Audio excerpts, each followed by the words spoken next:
Hi everyone, thanks for returning. Let's unravel another perplexing mystery.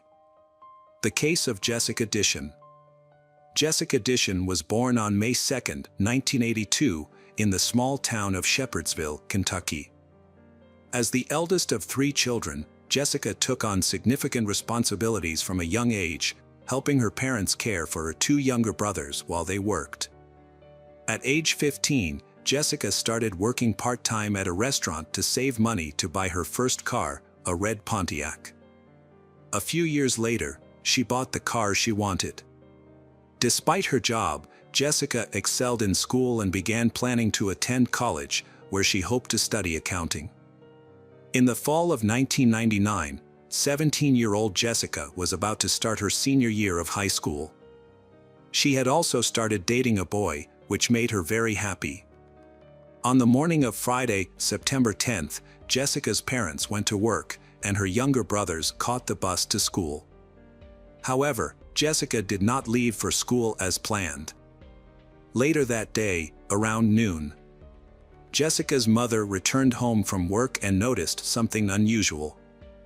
Jessica's car was still parked in front of the house. The mother went to Jessica's room, thinking that maybe she had overslept and missed school. But Jessica was not in her bedroom. The mother then considered the possibility that Jessica might have gotten a ride to school from her father, so she called him to ask. However, he told her that he had gone to work alone that morning. Jessica's mother suspected something was wrong with her car, so she took out a spare key to try to start the car. When she approached the car, the driver's door was slightly open, and Jessica's cell phone was lying on the seat with the numbers 9 and 1 displayed on the screen, indicating that she had tried to call 911. Jessica's shoes and keys were found under the front seat, while her textbooks, work clothes, and purse were in the back seat. Jessica's mother was worried about Jessica's safety. It was obvious that she had tried to call for help but was unsuccessful. Furthermore, Jessica could not leave her belongings in the car and leave. Jessica's parents contacted her school, learning that Jessica had not come to class that day. When Jessica's best friend at work called her parents a few hours later, saying that Jessica had not come to work, they became even more worried about Jessica. Jessica's parents immediately contacted the police, but the sheriff downplayed the situation, suggesting that Jessica might have wandered off and would return home on her own. Despite Jessica's parents' pleas, the sheriff refused to open an investigation. Undeterred, Jessica's parents contacted relatives, friends, and acquaintances, but no one had any information about Jessica's whereabouts. They then searched the entire town, scouring the area, but there was no sign of her. The next morning, Jessica's parents returned to the sheriff's office to report that she had not returned home. The sheriff sent 2 officers to check Jessica's car. However, the officers searched the car without wearing gloves, potentially destroying evidence. Furthermore, the officers did not search Jessica's room. Feeling frustrated with the police, Jessica's parents sought the help of the local media, hoping to draw attention to Jessica's disappearance and the police's lack of attention. Jessica's family and friends, led by her father and Uncle Stanley, launched a search for Jessica. They also distributed flyers with information about Jessica. Fearing the worst, they focused their search on an area near a river, which was known to be a crime hub. For hours, Jessica's family members thoroughly searched the challenging terrain near the river but couldn't find any sign of Jessica. The next morning, Jessica's parents were at home, and their son was playing in the yard. Suddenly, he rushed inside, saying he had heard a faint cry for help that sounded exactly like his sister's voice. Jessica's father immediately grabbed his gun and ran outside to find the source of the screams. At the same time, his brother arrived and joined the search. They quickly noticed smoke coming from the property of their neighbor, 40-year-old David Brooks. As they approached, they saw Brooks undressing on his property. Jessica's father asked Brooks for permission to search his farm, but Brooks refused and told them to leave. This was not the only unusual behavior Brooks displayed. Before Jessica's disappearance, the two families had a normal relationship. However, soon after, he would drive slowly past their house, staring at them with an ominous smile. After seeing Brooks burning clothes on their property, Jessica's parents went back to the police, shared their concerns and asked them to come and meet Brooks with the dogs. The police agreed. The dogs were given some of Jessica's clothes to track her scent. They led the police to Brooks's fire pit, but no significant evidence was found. However, the dogs did find black gloves in one of Brooks's sheds that smelled like decomposition. During the search, no concrete evidence was found. Frustrated with the police, Jessica's father contacted the FBI for help. The FBI usually does not get involved in missing persons cases based on the family's request, but this time they decided to investigate immediately. After Jessica's parents presented the case and the family's findings, the FBI opened a full-scale investigation. The FBI proceeded to collect fingerprints from Jessica's room and her car, confiscating all potential evidence for further analysis. Additionally, investigators conducted a comprehensive search of the area using helicopters and volunteers. They thoroughly examined the pond near Jessica's home. The FBI searched Brooks' farm and found a printed photo of Jessica.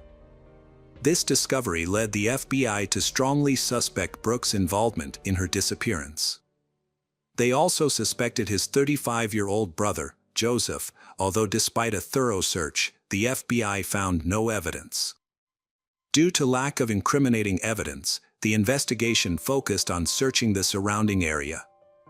17 days after Jessica went missing, police received a call on September 27th. A woman was driving along a road near the river. Noticing something unusual near a tree, the woman stopped to check and was horrified to see a body. She called the police immediately. When FBI agents arrived, they discovered the body of a young woman who had suffered severe trauma. She was missing several fingers and toes. A rope tied around her leg showed traces of red and silver paint. Additionally, some of her clothing was missing, suggesting that she may have been sexually assaulted, leading the FBI to develop disturbing theories about the murder. Medical experts later confirmed the identity and determined that Jessica had been strangled. Her body also showed extensive bruising. Her limbs and fingers had been separated after death, suggesting that she was still alive when this happened. However, the most disturbing fact was that Jessica had survived for approximately 3 days after she went missing. This meant that the police had the opportunity to rescue her. But unfortunately, they did not take any action to do so. After the body was discovered, the FBI re-interviewed Brooks, who changed his story. He initially said he had seen Jessica near her home, but later said he had not seen her. His alibi was disputed by his wife, and he failed a polygraph test, prompting the FBI to arrest him and proceed to trial. The FBI said the likelihood of a conviction was low due to a lack of concrete evidence. While they had some troubling clues that pointed to his involvement, they were circumstantial and inconclusive. As the trial progressed, detectives continued to search for additional evidence. During a re-examination of Brooks' car, they found a rope similar to the one used to tie Jessica up. However, analysis showed no DNA on the rope. Brooks' trial began in January 2003.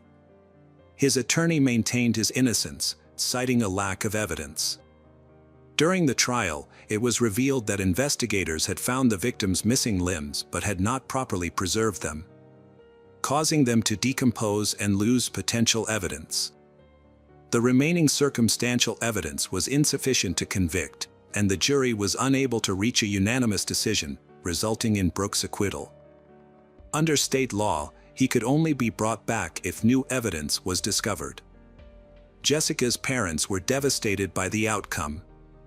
The parents also felt that if the police had done their job properly, Jessica might still be alive. Over time, the case went cold and was largely abandoned, leaving the family without closure. In 2012, a new detective, Lynn Hunt, joined the local police department and was tasked with reviewing unsolved cases. Lynn Hunt began by examining the murder case of Jessica. However, she was shocked to find that the original investigation was poorly handled, with case files containing errors and lacking key information from interviews with relevant parties. The evidence was also not properly documented, forcing Lynn Hunt to start the investigation from scratch 13 years after the crime. Hunt met with Jessica's family and obtained a box of her belongings that had been kept in her car at the time of the murder. One of her brothers, now an adult, had kept the box since the police returned the items to the family. Lynn Hunt was again disappointed by the careless handling of the evidence, as it had not been stored according to protocol. Her efforts paid off when she discovered a crucial document, Brooks' medical examination report, which revealed that Brooks had an IQ of 61, which is considered low. With a low IQ, Brooks may not have fully understood the questions and may have given incomplete answers. All of this led Lynn Hunt to think that this man might not have anything to do with the case. Lynn Hunt began to consider other suspects. Lynn Hunt conducted an extensive review of everyone connected to the case and those living in the surrounding area. This investigation continued until September 2014, nearly 15 years after Jessica's death. A coworker contacted Lynn Hunt with information about an inmate at the Kentucky State Prison who claimed to know who killed Jessica. Lynn Hunt initially dismissed the information as unreliable. Many inmates make up stories to get released early. However, Lynn Hunt verified the information before dismissing it. Lynn Hunt visited the prison and met a man who told her that he had previously shared a cell with another inmate. During conversations, the inmate revealed to him that he was responsible for the murder of Jessica Dishon.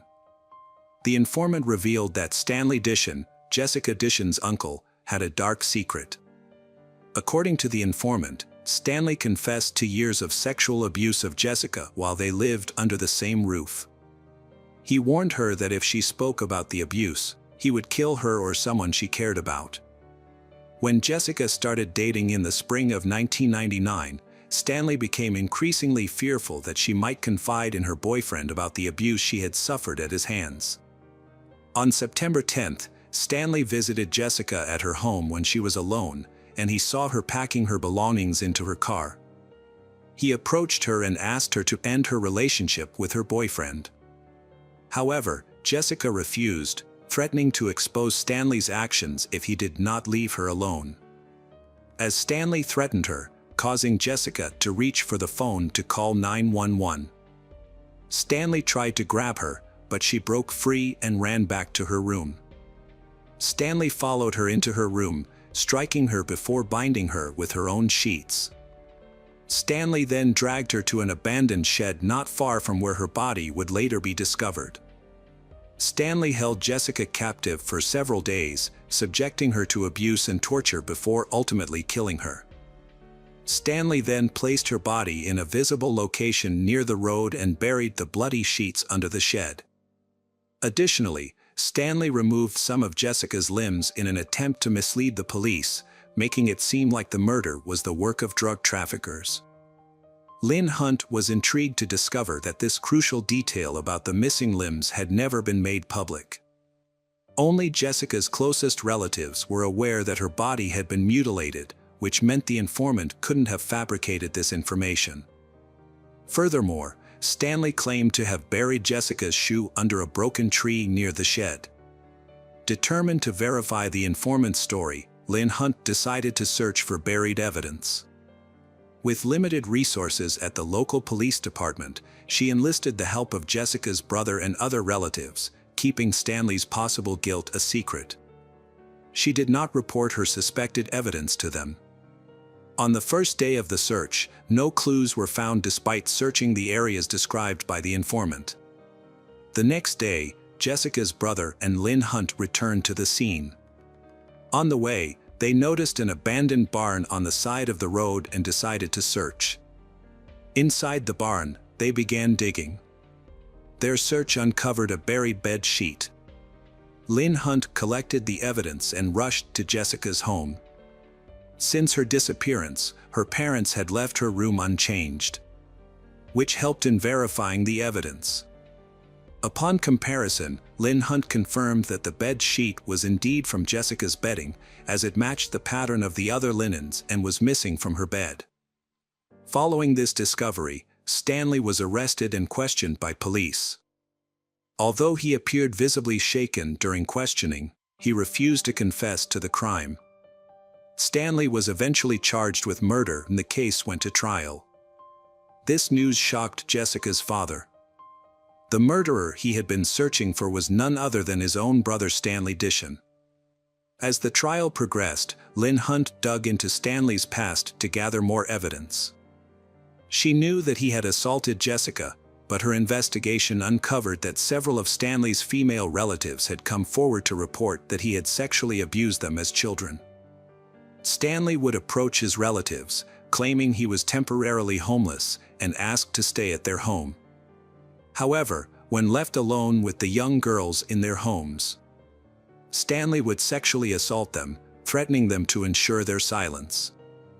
Based on multiple similar accounts, police deduced that Stanley had been engaging in this behavior for approximately 3 decades. Lynn Hunt knew full well that a conviction for murder would be difficult, given the lack of direct evidence, such as fingerprints or DNA, linking Stanley to the crime.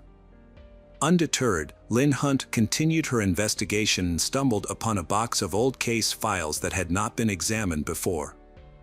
As she sifted through the boxes, Lynn Hunt was once again frustrated with the police who had originally handled the case.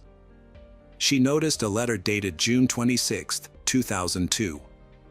A concerned person had written to the police at the time, recounting a story identical to one Lynn Hunt later heard from an inmate at the Kentucky Penitentiary. In the summer of 2002, Stanley was serving a sentence for assaulting a minor family member. While in prison, he confided in a fellow inmate about killing his niece, Jessica. Unbeknownst to Stanley, his fellow inmate was a police informant who soon wrote a detailed letter to the police investigating the case, exposing the horrific events surrounding Jessica's death. However, police believed Brooks was the prime suspect at the time, causing them to ignore other potential leads. This inaction left Lynn Hunt deeply frustrated, becoming frustrated with the lack of professionalism of his colleagues.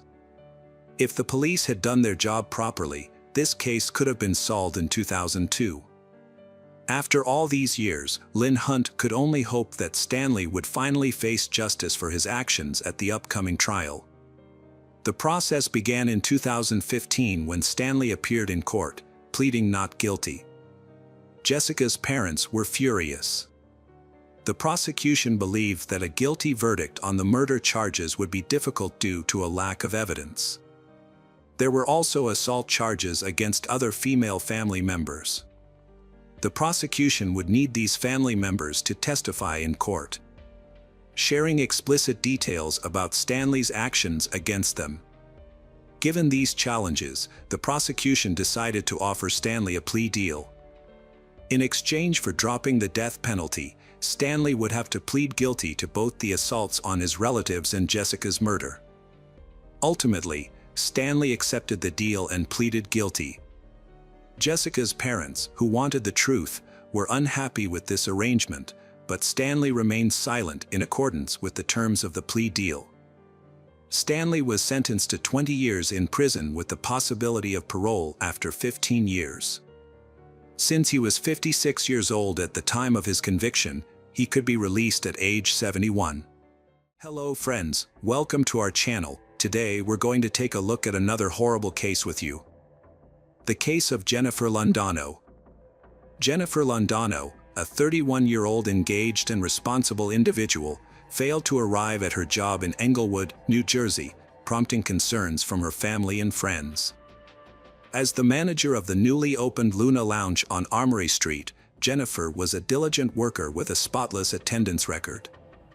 However, on June 25, 2017, she vanished without a trace after closing the bar in the early morning hours.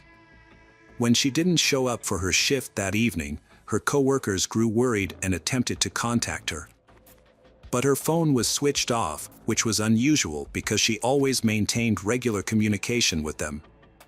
This lack of response heightening their anxiety, her loved ones decided to file a missing person report with the police, highlighting that she always checked in with them before going anywhere.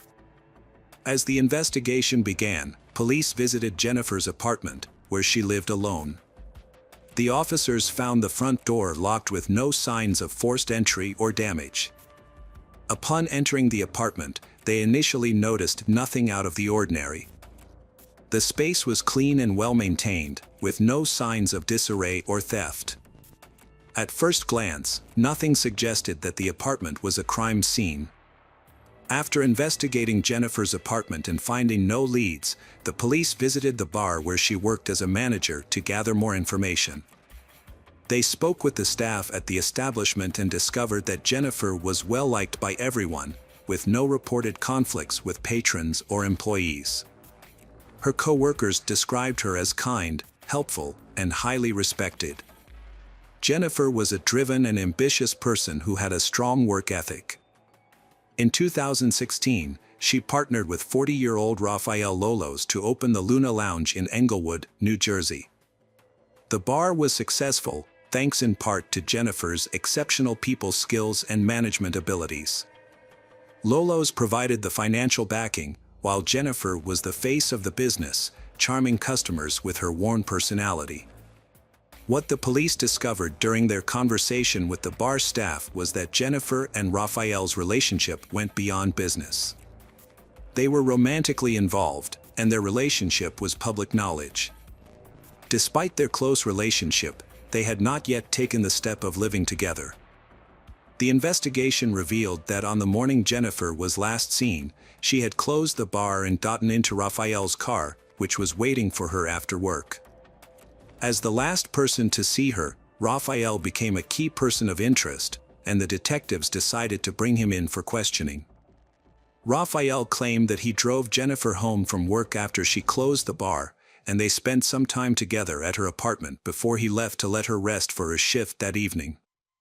Following her disappearance, Rafael maintained contact with Jennifer's family and collaborated with them to try to determine her whereabouts. Since there was no apparent connection between Rafael and Jennifer's disappearance, the police concentrated on investigating other leads. However, they faced challenges due to Jennifer's phone being turned off on the day she disappeared, with the last signal coming from a cell tower near her home. Neighborhood interviews yielded no suspicious information. As part of the investigation, the police requested banking records, as they often provide crucial clues in such cases. When the bank shared the data, it revealed an unexpected development: Jennifer's bank card had been used even after she went missing. The investigation led detectives to suspect that Jennifer was intentionally hiding, but her family strongly disagreed, convinced that she would never willingly cause them distress. To gather more information, the police began to investigate the activity on her card, seeking to determine when, where, and how it was used. 2 days after Jennifer's disappearance, on June 27th, a pedestrian walking along Pier 44 in Brooklyn noticed something unusual in the water. The person stared at the object for a while, unable to identify it, before realizing with shock that it was a human body, or at least part of one. The police were summoned to the scene, and the pier was sealed off. A thorough search by divers yielded no additional body parts or evidence. The police faced a daunting challenge in identifying the victim, but a potential lead emerged. A tattoo was discovered on the victim's right thigh during a forensic examination. The tattoo, which may have belonged to the victim, was partially translated from Sanskrit, an ancient Indian language with complex grammar. The police released an image of the tattoo, hoping someone would recognize it and provide information. Investigations revealed that the tattoo's inscription was Sanskrit, but incorrectly written. The tattoo artist and the victim seemed to intend to write Liliana, but did so with grammatical errors, suggesting neither of them was familiar with the language. For days after the initial gruesome discovery, police received another disturbing call from a passerby who spotted a leg on the riverbank near 79th Street. Police immediately cordoned off the area and pulled the leg out of the water. The leg, which was intact from the knee down, seemed to match the remains found earlier, leading investigators to believe they belonged to the same person. A notable detail was the pink-painted fingernails on the leg. Despite an extensive search by divers in the area, no other remains or evidence were found. However, forensic analysis soon confirmed that the fragments found were indeed from the same body. Around this time, the police had already identified the victim. A few days after releasing an image of the distinctive tattoo, a woman contacted the police station and revealed that she knew the tattoo's owner. It was Jennifer's mother, Gladys Quintero, who recognized the tattoo on the news and recognized it as belonging to her daughter. The tattoo, it turned out, was a tribute to Jennifer's late aunt and symbolized the name Lily or Liliana. Jennifer's mother to New York to identify human remains. When it was confirmed that the remains were Jennifer's, the family was left shattered. The discovery marked a significant turn in the case, transforming a missing person investigation into a homicide probe. The family was not only grief-stricken by Jennifer's death but also horrified by the brutal circumstances surrounding it. Unfortunately, due to the state of the remains, it was impossible to determine the exact cause of death. Despite an extensive search, the police were unable to recover additional body parts. As family and friends paid their respects to Jennifer at her workplace, the bar, detectives were making progress in their investigation. They tracked down leads on Jennifer's credit card usage. Through a thorough review of security footage and store visits, detectives identified the person who had used Jennifer's credit card, Raphael, Jennifer's boyfriend. They discovered that Raphael had left Jennifer's apartment on the day she disappeared to go shopping. His purchases, made with Jennifer's credit card, included a box of garbage bags and 2 meat cleavers from different stores. Later that evening, he crossed the George Washington Bridge into Manhattan, and his cell phone records placed him near the Hudson River.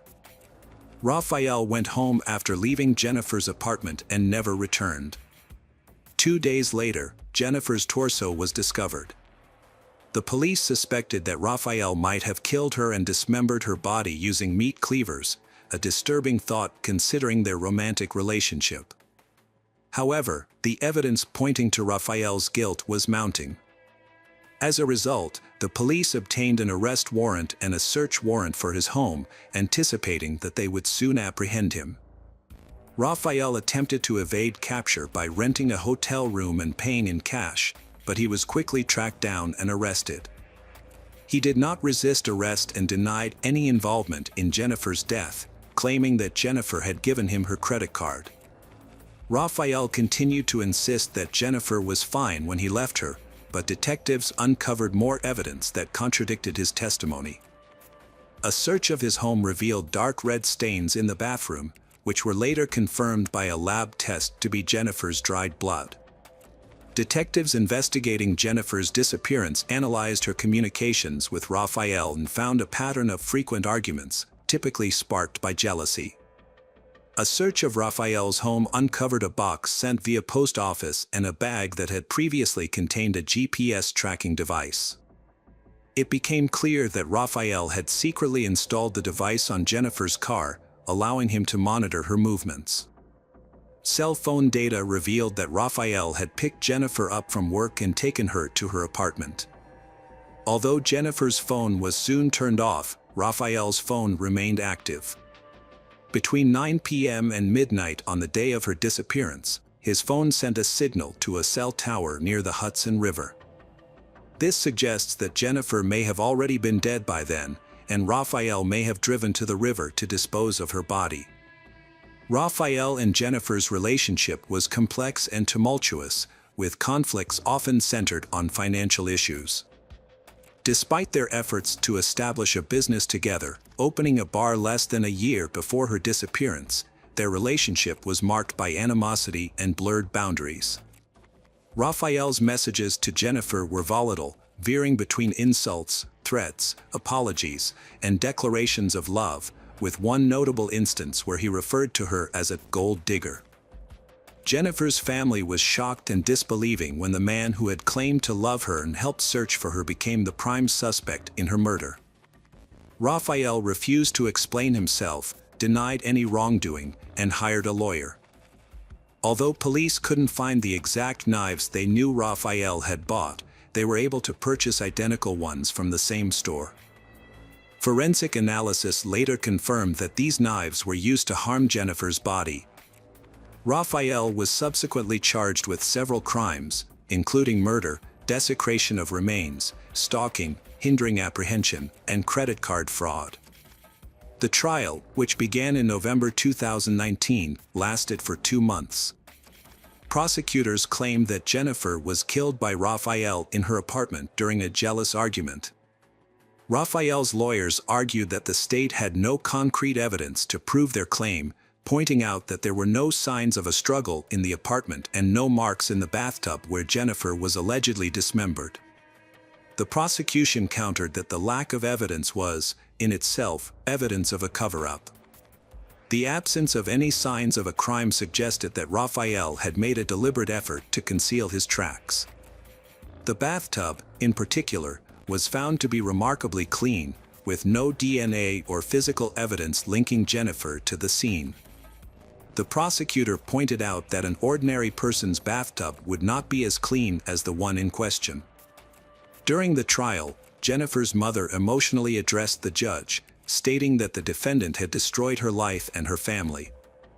She emphasized that Jennifer was her beloved daughter, and the defendant's actions had left her devastated.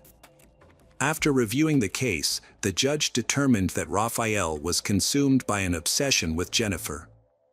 When given the opportunity to speak, Raphael refused, only communicating with his lawyer. In December 2019, the jury deliberated for 3 days before finding Raphael guilty on all charges. The verdict was officially announced in February 2020. As a result, 43-year-old Raphael received the maximum sentence, life in prison with the possibility of parole after 63 years. This means he will be 106 years old before he can be considered for parole. Unfortunately, the remainder of Jennifer's body was never found. Hello friends, welcome to our channel. Today we're going to take a look at another horrible case with you. The case of Isabella Rodriguez. Isabella Rodriguez was born in Colombia in 1975 and moved to Florida with her family in the 1990s. They obtained U.S. residency and eventually citizenship in 2002, when Isabella was 27. She married William Hellman, but they divorced in 2015 after a decade together. Isabella then met Louis Bennett online, and they began a romantic relationship. In 2016, Isabella and Louis had a daughter named Amelia. 6 months later, they purchased an apartment in Delray Beach, a city on Florida's Atlantic coast. They married the following month, in February 2017. At the time, Isabella worked as a real estate agent, and Louis owned a small solar panel company. On April 30, 2017, Isabella flew to the Caribbean island of St. Martin to meet Louis, leaving their 9-month-old daughter with relatives. They planned to spend a week on the water, returning home to Florida on Louis's sailing catamaran. After stopping in the British Virgin Islands and Puerto Rico, they arrived in Cuba, where they stayed for a few days. On May 14th, the catamaran set sail from Varadero, Cuba, bound for Florida. Isabella called her sister 3 hours later to say she would be home the next day. At around 1 a.m., Louis sent out a distress signal to the U.S. Coast Guard, reporting that his ship had collided with an unknown object and was sinking. He also reported that his wife, Isabella, was missing. A Coast Guard helicopter crew located Louis in a life raft around 4 a.m. and took him to Key West Island, the southernmost part of Florida. The catamaran was found floating upside down at dawn, but had not yet sunk. During an interview with investigators, Lewis explained that he and Isabella took turns keeping watch. At the time of the accident, it was Isabella's turn, and Lewis was asleep in his stateroom. He woke up to the sound of the collision and rushed on deck, but couldn't find Isabella. He called out her name, but she didn't respond. Lewis suspected that the loose mast might have knocked her overboard. Lewis also stated that the last time he saw Isabella, she was wearing a life jacket. When he was rescued, a Coast Guard rescue swimmer noticed that Lewis's backpack was unusually heavy. Upon inspection, officers found 225 collectible coins in the backpack, but their origin was unclear. Isabella Hellman went missing on May 15th, prompting a 4-day search and rescue operation by the Coast Guard. As no signs of her were found, the operation was officially ended on May 18th.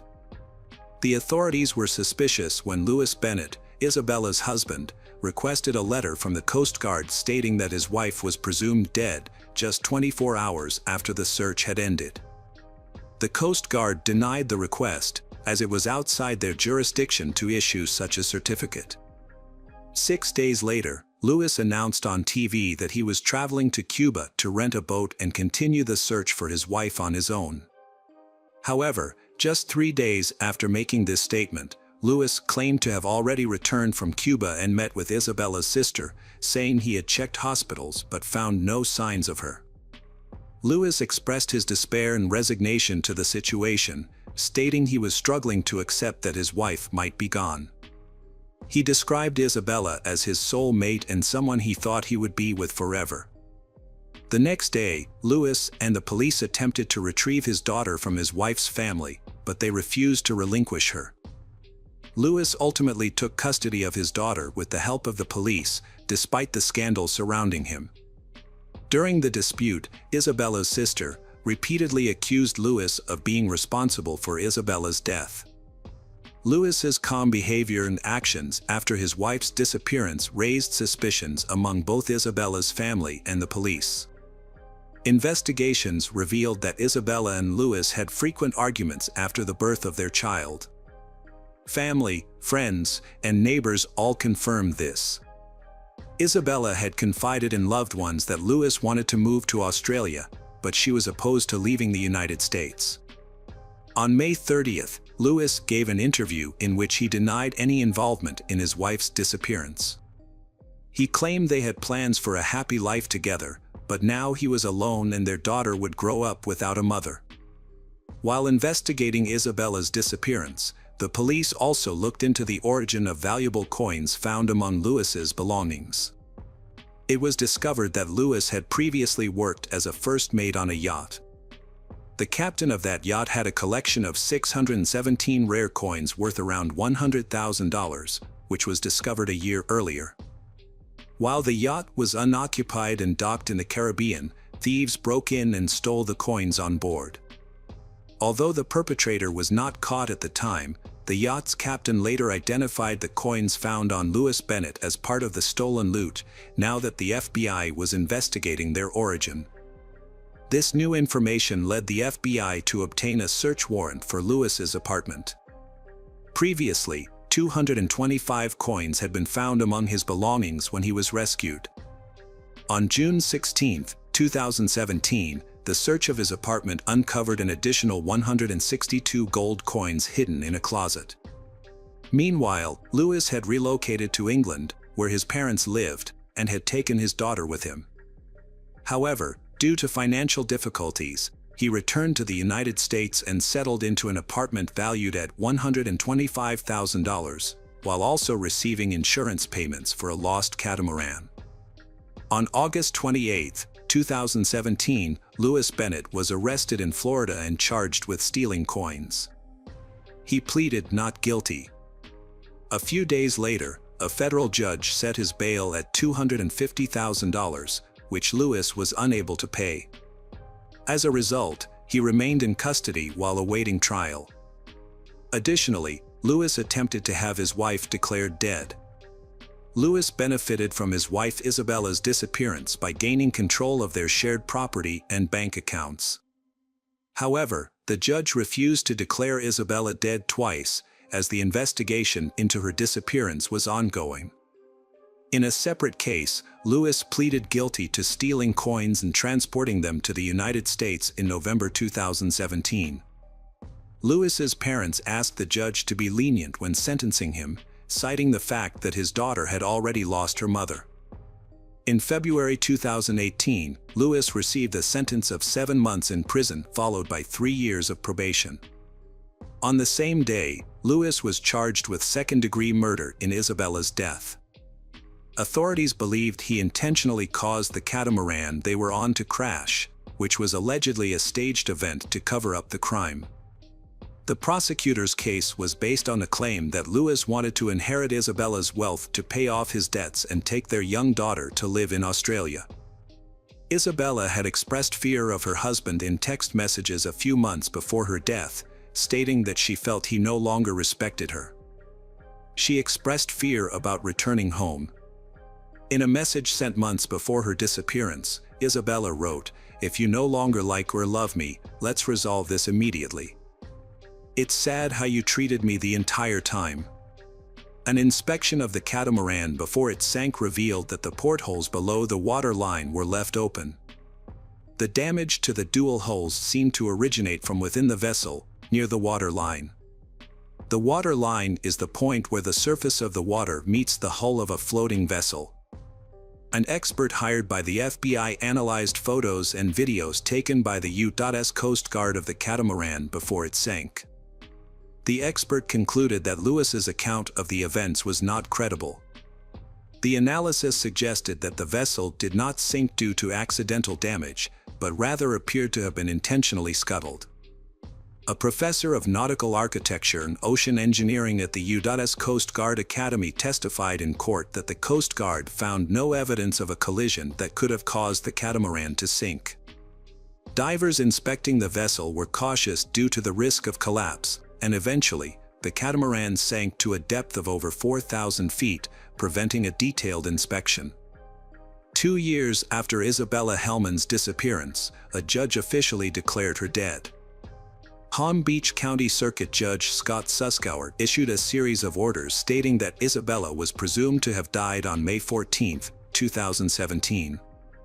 Despite the passage of time, Isabella's body has not been found, and she has not contacted her family. Based on the available evidence, it is presumed that Isabella is deceased. The statement said, "In January 2019, U.S. District Judge Federico Moreno suspended Lewis's February sentencing hearing in Miami and rescheduled it for May 28, saying he would not act until Isabella's family could personally visit her daughter Amelia, who turned 3 in July. In November 2019, Lewis pleaded guilty to manslaughter, and the second-degree murder charge against him was dropped.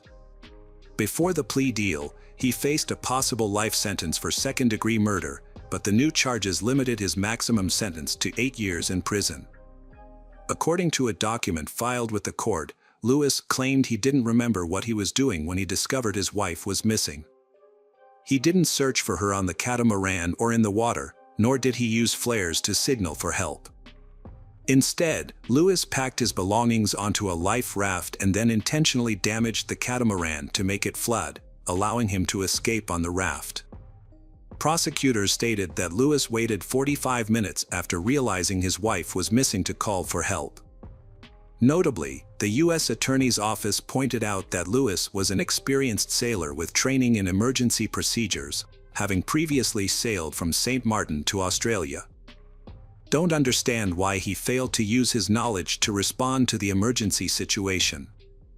Prosecutor states that Lewis admitted to being negligent in handing over control of the catamaran to his inexperienced wife, Isabella, resulting in her falling overboard and drowning. Despite being an experienced sailor with a Royal Yachting Association certification, Lewis failed to ensure Isabella wore proper safety gear. In contrast, Isabella had no formal sailing training or experience, and Lewis knew it. Lewis received training in emergency procedures, including man overboard protocols and night sailing safety, but Isabella did not. The prosecutor notes that only Lewis knows the full story of what happened on the catamaran that night. Following Lewis' guilty plea, Isabella's family, through their lawyer, expressed their immense pain and asked Lewis to show remorse. They stated that while Lewis can never undo the harm caused by taking Isabella away, he continues to cause additional pain by depriving them of contact with his and Isabella's daughter, Amelia. Isabella Hellman's family is grieving and missing her dearly.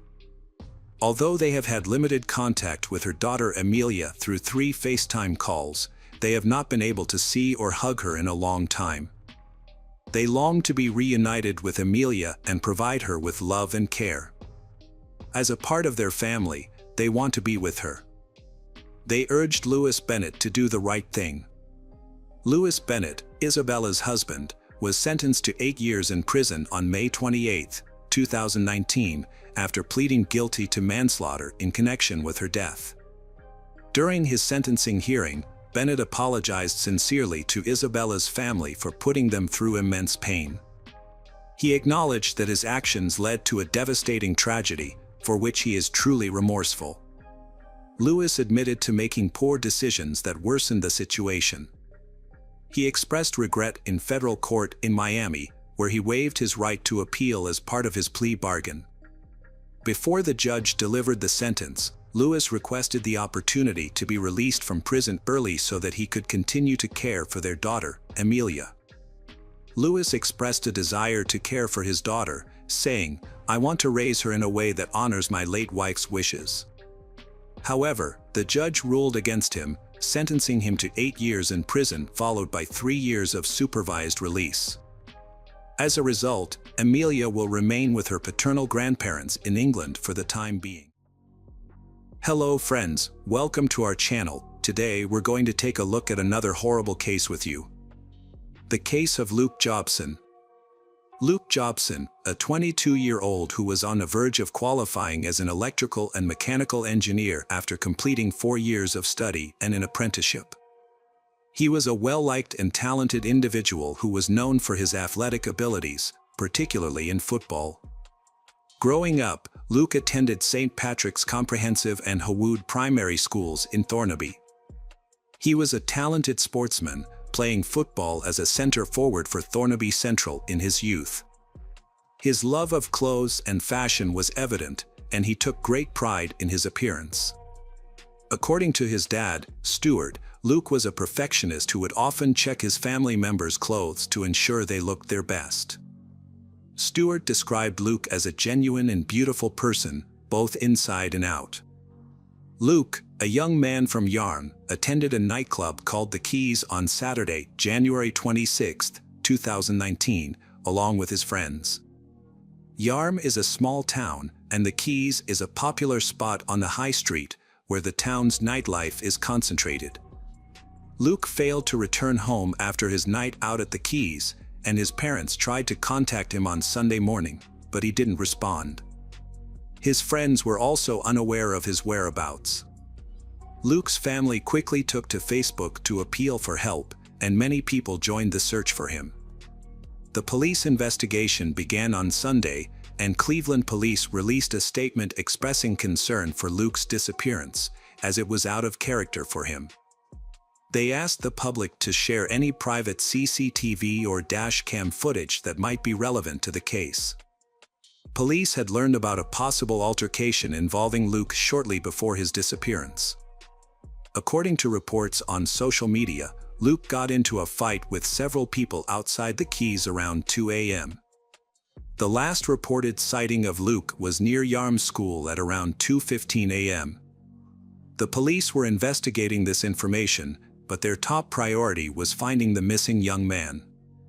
Luke's girlfriend, Danny, made a heartfelt plea on social media, describing her experience as a living nightmare and urging anyone with information to come forward. Luke's cousin, Jake, also reached out on Facebook, asking for help in locating Luke. He was last seen fleeing from a group of young men on Yarm High Street. Friends and family initiated a search for Luke near the River Tees in Yarm on Sunday, which eventually grew into a large-scale operation. By Monday morning, hundreds of concerned individuals gathered at Yarm School's car park, eager to contribute to the search. Despite many not knowing Luke personally, the overwhelming response to the Facebook appeal showcased the community's spirit. Cars arrived at the car park, carrying people who were ready to aid in the search. Many others arrived on foot, dressed in warm clothing, prepared to brave the cold weather. Over 300 people participated in the search, which was divided into 18 groups that scoured various areas, including Preston Park, Stokesley, Cottonwood, Early Nook, and Hilton. Specialist police search teams also combed the River Tees banks near Yarm School. A body found in a River Tees has been identified as 22-year-old Luke Jobson, who had been missing. Cleveland police confirmed the news and expressed their condolences to Luke's family and friends. Family members are being supported by specially trained officers during this difficult time. In a tribute, Luke's parents, Lisa Jobson and Stuart Banks, described their son as a popular and ambitious young man who loved working out at the gym. Luke's mother, Lisa, said they are proud of everything he achieved and want to celebrate his life. She added that they want everyone to remember him for the good things he did. The news of Luke's death sparked an outpouring of emotion in the Teesside community. Friends and family members flooded social media with tributes, and a huge crowd gathered in Yarm for a vigil in his memory. Almost 1,000 people attended the event, which included a firework display and a rendition of Angels by Robbie Williams. The community showed their support for Luke's family by leaving ribbons, balloons, and flowers near the scene of his death. As the police investigated Luke's death, they spoke to numerous individuals, including those who were at the nightclub on the night of the incident. They also obtained CCTV footage, which corroborated earlier reports of a confrontation between Luke and several others. The footage shows Luke wearing a gray t-shirt, jeans, and white sneakers. It appears that Luke made a comment to someone, which caused several aggressive-looking individuals to approach him. The situation quickly escalated, and Luke can be seen running away from the group as they chase after him. News of a confrontation being linked to Luke's death emerged soon after he disappeared, as speculation about what had happened spread on social media. Initially, the police only confirmed reports of an altercation prior to his disappearance.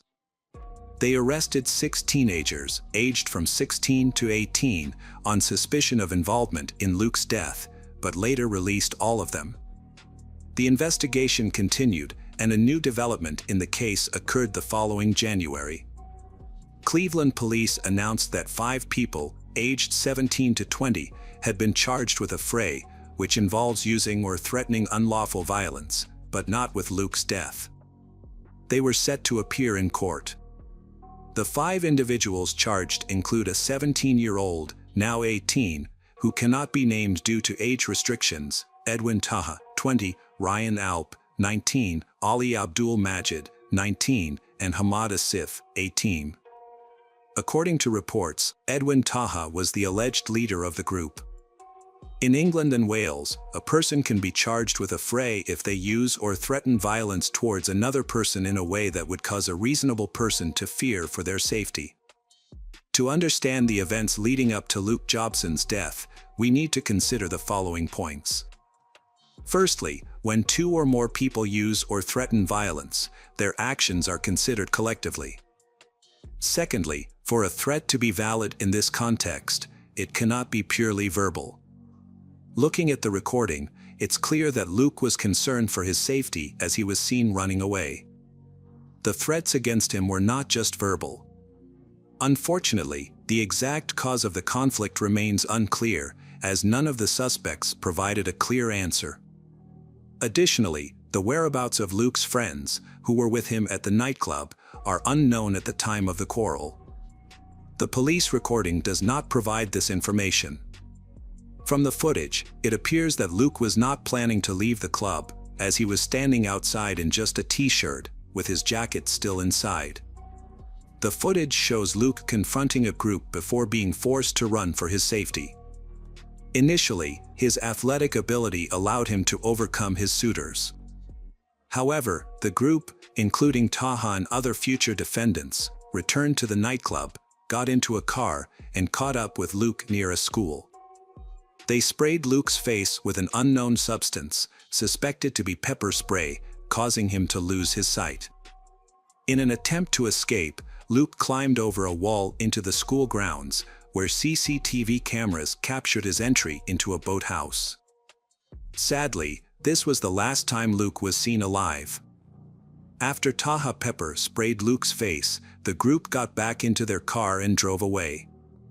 It's unclear whether Luke knew where he was going, but given that he didn't attend school there and was disoriented from the tear gas, it's unlikely he understood his surroundings. If this was the case, it's possible he accidentally fell into the water once he entered the boathouse. It's worth noting that these events took place in January, when the water in the river was extremely cold. According to the police, no one else entered the boathouse that night, and Luke never came out. 2 days later, the police found his body in the water near the school, and the cause of death was determined to be drowning. The suspects initially refused to admit guilt, but during the first court hearing on September 28, 2020, Edwin Taha and Ali Abdul changed their minds and admitted to their involvement in the fight. Autopsy results from pathologists Dr. Nigel Cooper and Dr. Jennifer Bolton revealed that Luke had consumed alcohol before his death. The amount he drank was likely to cause noticeable signs of intoxication in an average person. The police had released Edwin Taha on bail, and none of the suspects were detained before the trial. The investigation found that the victim had traces of a banned substance in his system, which, combined with alcohol, made him more vulnerable to hypothermia. There were no injuries or evidence of assault, and the deceased did not have any underlying medical conditions that contributed to his death. While the autopsy did not show any signs of eye inflammation or evidence of being sprayed with a substance, witness statements confirmed that the deceased, Luke, was pepper sprayed and struggled to walk and see. The perpetrator, Taha, later bragged about the incident on the high street. The coroner concluded that Luke was incapacitated by the pepper spray. The verdict was announced in October 2020. In an emotional statement, Luke's mother, Lisa Jobson, addressed the court as the individuals responsible for her son's death faced justice. Miss Jobson described the gang that had surrounded her son, Luke, before chasing him through Yarm High Street as a pack of wolves. She explained that from the day Luke was born, he had been loved, cared for, and protected. He had been their world and their only son. They had been extremely close to him, and he had been a kind, gentle, and genuine person who had touched the hearts of everyone he had met. Luke had been a loving and caring individual who had lit up a room with his presence. He had had good friends from diverse backgrounds and cultures, and he hadn't had a mean bone in his body. He had been a positive person who always strived to be his best and had always been looking forward to new experiences. Miss Jobson expressed that they would never forget the terror Luke had faced that night, and the fact that none of the gang members had had the courage to take responsibility for their actions was unbearable. Knowing that their faces had been the last ones Luke had seen on this earth was a constant reminder of the pain and suffering he had endured. It was a living hell for them, and they were left to live with the knowledge that their son hadn't been able to escape safely. At the trial, the lawyer for Abdul's co-defendant stated that Abdul was unaware that Taha possessed pepper spray. He claimed that Abdul did not expect the victim to be assaulted with a weapon. Only one person, not Abdul, knew that Taha had a pepper spray. Taha's lawyer revealed that his client had a difficult childhood, which had led to poor decision-making. On the night of the incident, something was said that triggered a chain of events. Taha acknowledges that the outcome should never have happened. Taha's lawyer also shared that his client had moved to the UK from France at age 4 and had been left to live with a foster family after his mother returned to France. The judge emphasized that neither defendant was directly responsible for the victim's death, but noted that the chase had led to the victim entering the school and boathouse, ultimately resulting in drowning. Taha, 20, was sentenced to 21 months in prison after pleading guilty to a fracas. He also received an additional 4 years and 4 months for charges related to prohibited substances. 19-year-old Abdul, of Corvus Drive in Stockton, has been sentenced to 15 months in prison, suspended for 18 months, after admitting his involvement in an incident that led to the death of Luke. Abdul was also ordered to complete 300 hours of unpaid work. According to the court, Abdul was driving the car that pursued Luke on the night of the incident. The court heard that the altercation started on Yarm High Street, where Luke was chased by a group of males in a vehicle. When they caught up with him, he was sprayed in the eyes with a noxious substance, which had a severe effect on him. Detective Chief Inspector Sarah Robinson stated that the altercation had a devastating impact on Luke's family, who have been left without their son and brother. She added that the incident has caused immense pain and hardship for the family, and that nothing can bring Luke back. However, now that the case has concluded, the family may find some closure and be able to move forward with their lives. Charges against 2 other individuals, 19-year-old Ryan Alp and 18-year-old Hamada Sif, were dropped. To summarize the case, Chris Atkinson of the Crown Prosecution Service made a statement after the sentencing in October 2020. He stated that although Taha and Abdul were found guilty, the focus remains on Luke Jobson's family, who may find this time particularly challenging. The prosecution successfully proved that both men were involved in an altercation with Luke before his death. However, it is essential to note that there is no evidence to suggest that their actions directly caused the tragic events that followed the attack. Hello friends, welcome to our channel. Today we're going to take a look at another horrible case with you. The case of Jennifer Wilbanks. Jennifer Wilbanks was born on February 28, 1973, in Georgia, where she spent her entire life surrounded by family, friends, and work. It was in Duluth that she met her fiancé, John Mason, who was also 32 years old. John came from a wealthy family that owned a private medical clinic in Duluth. His friends described him as a kind and caring person who was always willing to help those in need. Jennifer and John had been dating for about a year and seemed like the perfect couple. Everyone who knew them was excited when they announced their engagement. The wedding preparations were underway, and a lavish ceremony was planned for April 30, 2005, with several hundred guests invited. However, just 4 days before the wedding, on April 26, 2005, John reported Jennifer's disappearance to the police. He claimed she had gone for an evening run and never returned. John initially tried to find Jennifer on his own but eventually sought help from law enforcement. The next day, April 27th, a massive search operation was launched, involving over 300 police officers and volunteers.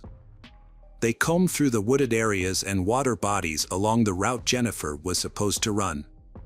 Given the urgency of the situation, even off-duty police officers were called in to assist. One of the search teams found potential clues, including clothing, sneakers, and a strand of long, dark hair. All of these findings were sent to the lab for examination. Jennifer's family distributed flyers with her picture and posted them around the city, hoping someone might have information about her disappearance. The media picked up the story, and billboards with her image appeared around town. The police searched the home she shared with her fiancé, John, but found nothing suspicious. As the investigation continued, Major Donald Woodruff of the Duluth Police Department announced that Jennifer's disappearance was being treated as a criminal case, with the FBI and Georgia Bureau of Investigation involved. Despite a second day of searching, no signs of Jennifer were found. Her family was shocked and distraught, and they reached out to radio and TV stations to publicize her disappearance, suggesting that she might have been kidnapped and taken out of state. Jennifer's family begged her possible kidnapper to release her. The cable news channels extensively covered the story, raising questions about her disappearance. Jennifer was just 4 days away from her wedding. Her relatives, visibly distraught, made emotional appeals during press conferences and interviews. In this photo, a visibly distressed John Mason is shown comforting his mother-in-law. If you're familiar with true crime stories, you may have already pieced together the events surrounding Jennifer's disappearance. As the last person to see Jennifer alive, John became the subject of suspicion when searches yielded no results. Investigators sought to uncover the truth behind John's wholesome image. To those who knew him, he appeared to be a law-abiding citizen who attended church every Sunday and couldn't harm a fly. He was asked to take a lie detector test, but he declined. Instead, he took a private polygraph test with his lawyer present and gave the results to the police. However, this unusual action only heightened the detective's suspicions about John Mason. The test results did not conclusively determine whether John was involved in his fiancée's disappearance. To investigate potential motives, detectives conducted a thorough search of their home and seized 3 computers. Notably, no signs of a struggle or evidence of a crime were found in the house. On the day before the wedding, Jennifer's family offered a $100,000 reward for information that could help find her, either dead or alive. The police held a press conference to announce that they were ending the active search. According to the police chief, they had exhausted all possible leads in the area and found no clues, leading them to call off the search. John Mason attended the press conference but did not speak to reporters.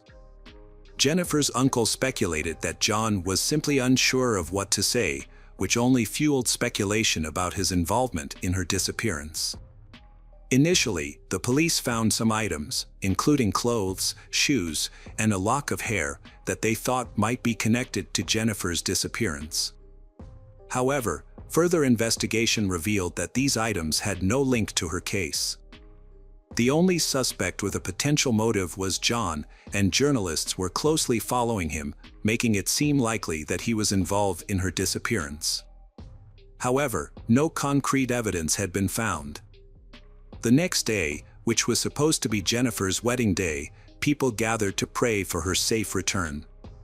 On the evening of April 29th, John received a mysterious phone call from an unknown number.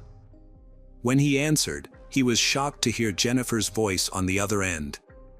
She told him that she had been kidnapped, taken to an unknown location, and forced into a physically intimate situation.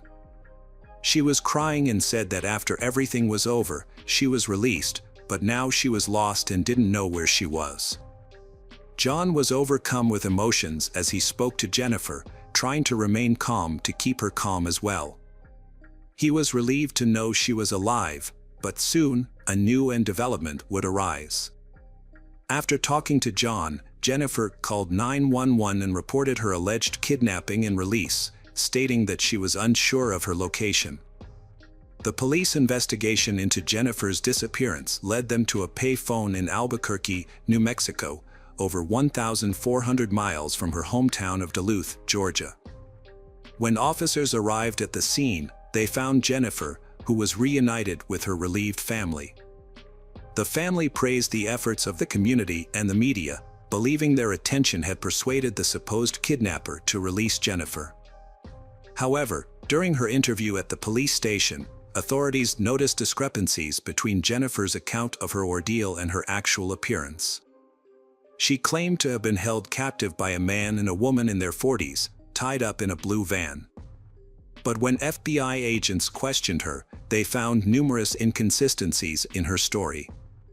Confronted with these discrepancies, Jennifer confessed that she had fabricated the entire kidnapping.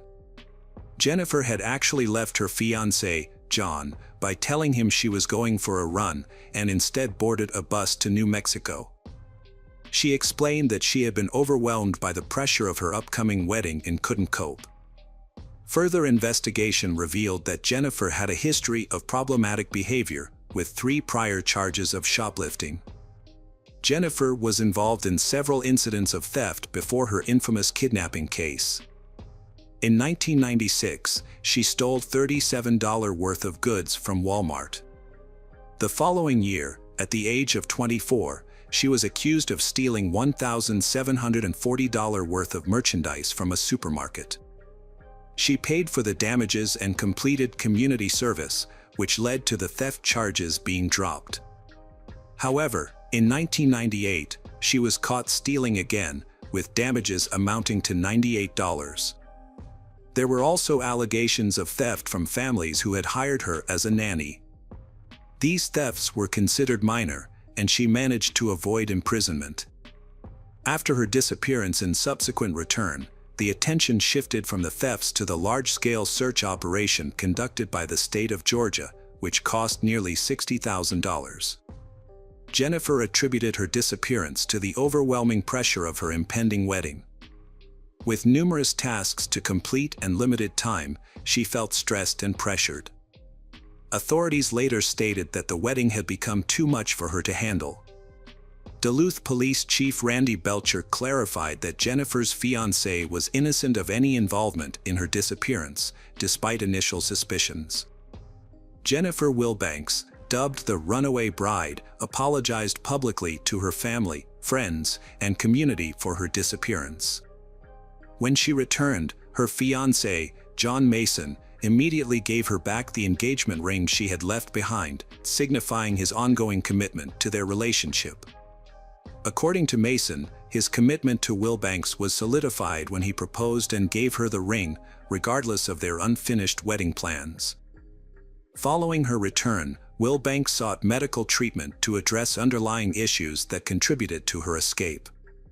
However, her troubles persisted, and she was charged with making false statements related to her disappearance.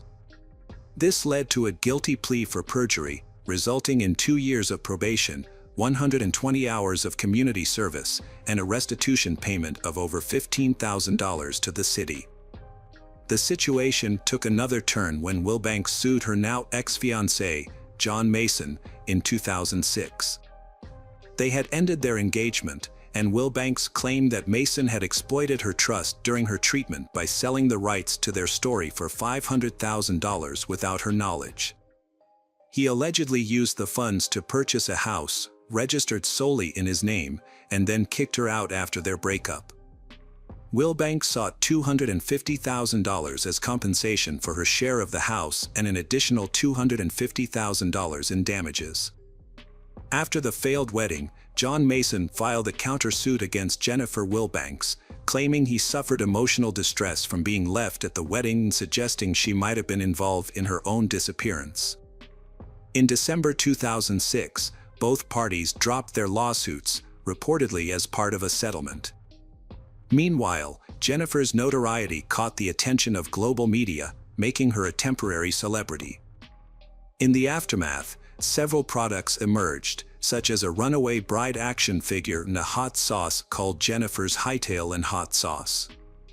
A musical play based on her story opened in Duluth, Georgia, in March 2008.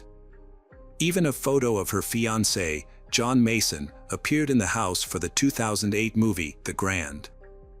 Eventually, John Mason married another woman in 2008 in a small ceremony at his parents' home.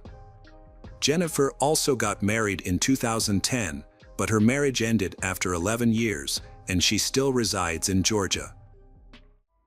Hello friends, welcome to our channel. Today we're going to take a look at another horrible case with you. The case of Alice Adams and Tibor Vass. Alice Adams and Tibor Vass were colleagues at the Radisson Blu Edwardian Heathrow Hotel. Living just 6 miles from the hotel, Alice had joined the team 3 weeks prior and quickly formed friendships with her co-workers, particularly Tibor. Born and raised in Budapest, Hungary, Tibor was a people person who loved music, playing almost every instrument, with the piano being his favorite. He had taught his younger sister, Isabella, to play piano, and they would often perform together for their parents. Tragedy struck in 2007 when Tibor's father passed away, leaving the family struggling to cope. Tibor, then a teenager, took on a more significant role in supporting his mother, Rosalia, and younger sister. At 15, he started working full-time to help alleviate his mother's burden. He later applied to the University of Budapest in 2008, hoping a college degree would lead to a better job and greater financial stability for his family. Despite his exceptional talent, Tibor was unfortunately denied admission to the university. Tibor discussed his plans to move to Great Britain with his mother, who seemed to support the idea. In July 2010, at the age of 19, Tibor relocated to the United Kingdom and settled in London. He began working at the Radisson Blu Edwardian Heathrow Hotel, where he enjoyed his job, responsibilities, and interactions with colleagues and new clients.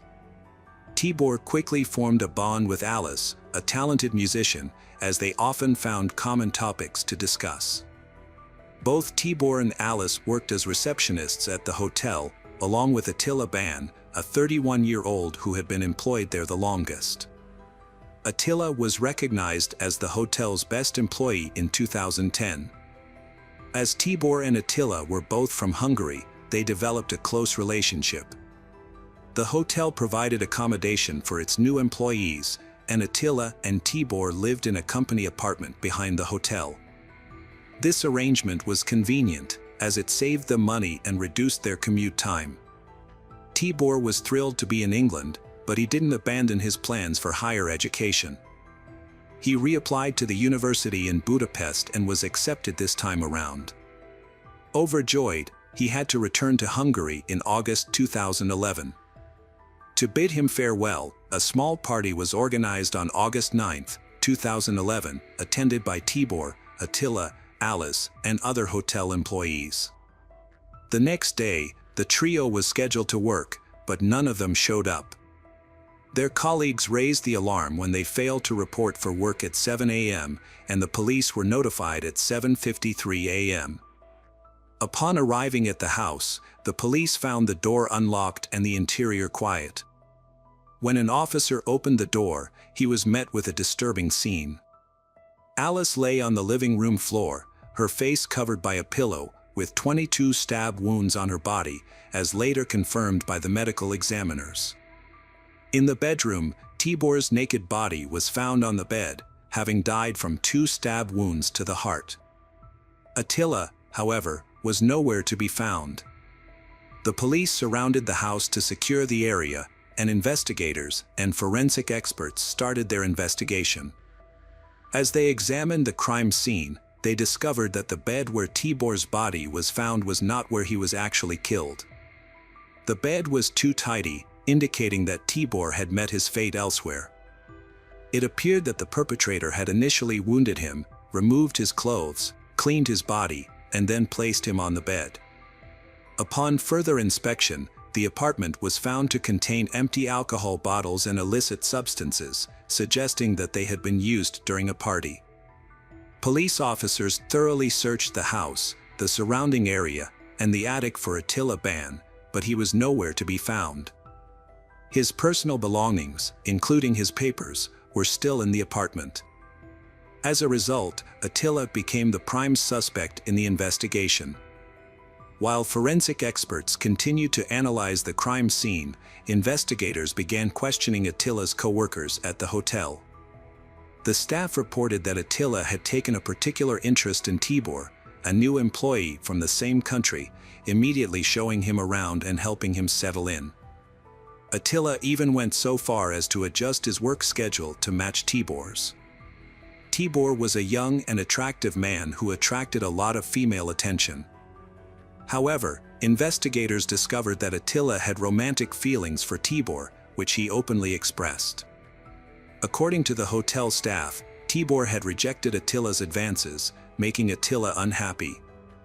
Things took a turn for the worse when Alice joined the hotel staff 3 weeks before her death, and Tibor started paying attention to her. Attila became jealous, despite knowing that Tibor was only interested in women. The investigation raised an important question: could Attila have committed the murder out of jealousy and unrequited love? A disturbing Facebook post from Attila, made before the police discovered the bodies, suggested that he was indeed involved. At 6:23 a.m., Attila had posted, "I would like to wake up from that nightmare." Friends commented on the post, expressing their concern, but Attila never responded. This message further solidified the investigators' suspicions that Attila Ban was responsible for the deaths of his colleagues. The number of stab wounds provided a clear indication of what had transpired. Alice sustained 22 stab wounds, while Tibor was stabbed only twice.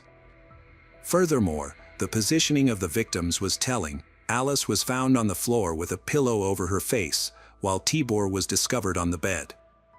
When investigators spoke with the other people who had been at the apartment earlier that night, they learned that Attila, Tibor, and Alice had been the only ones left behind. This suggested that the tragic events had unfolded after the others had left, in the hours leading up to dawn. The news of Alice's death sent shockwaves through the families of both the victim and the perpetrator. The Adams family, Alice's family, released a statement in which her mother, Sarah, paid a heartfelt tribute to her daughter. She expressed her overwhelming grief, saying, "My heart is shattered into a million pieces. I will carry this sadness with me for the rest of my life.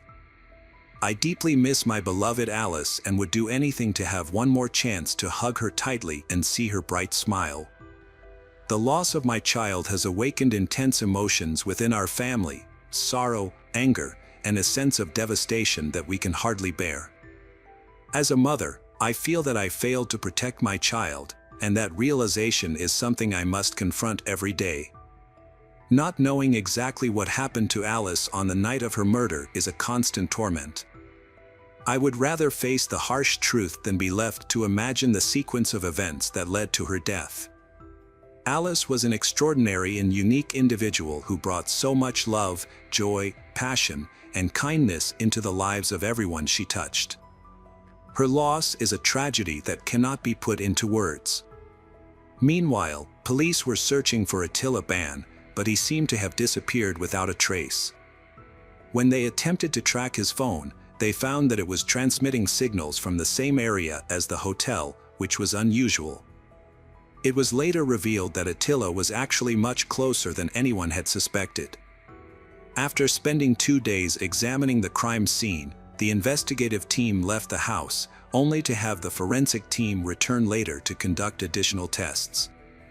Upon re-entering the house, they found that the door they had left unlocked was now locked from the inside. Inside the room, they discovered Attila Ban lying on the bed, intoxicated and wounded after attempting to harm himself with scissors and a knife. The investigators questioned Attila, but he responded bizarrely, using gestures to convey his thoughts. He was then taken to the hospital for medical attention. Unbeknownst to the investigators, Attila had created a hiding space within the sofa bed where Tibor Vasa's body was found.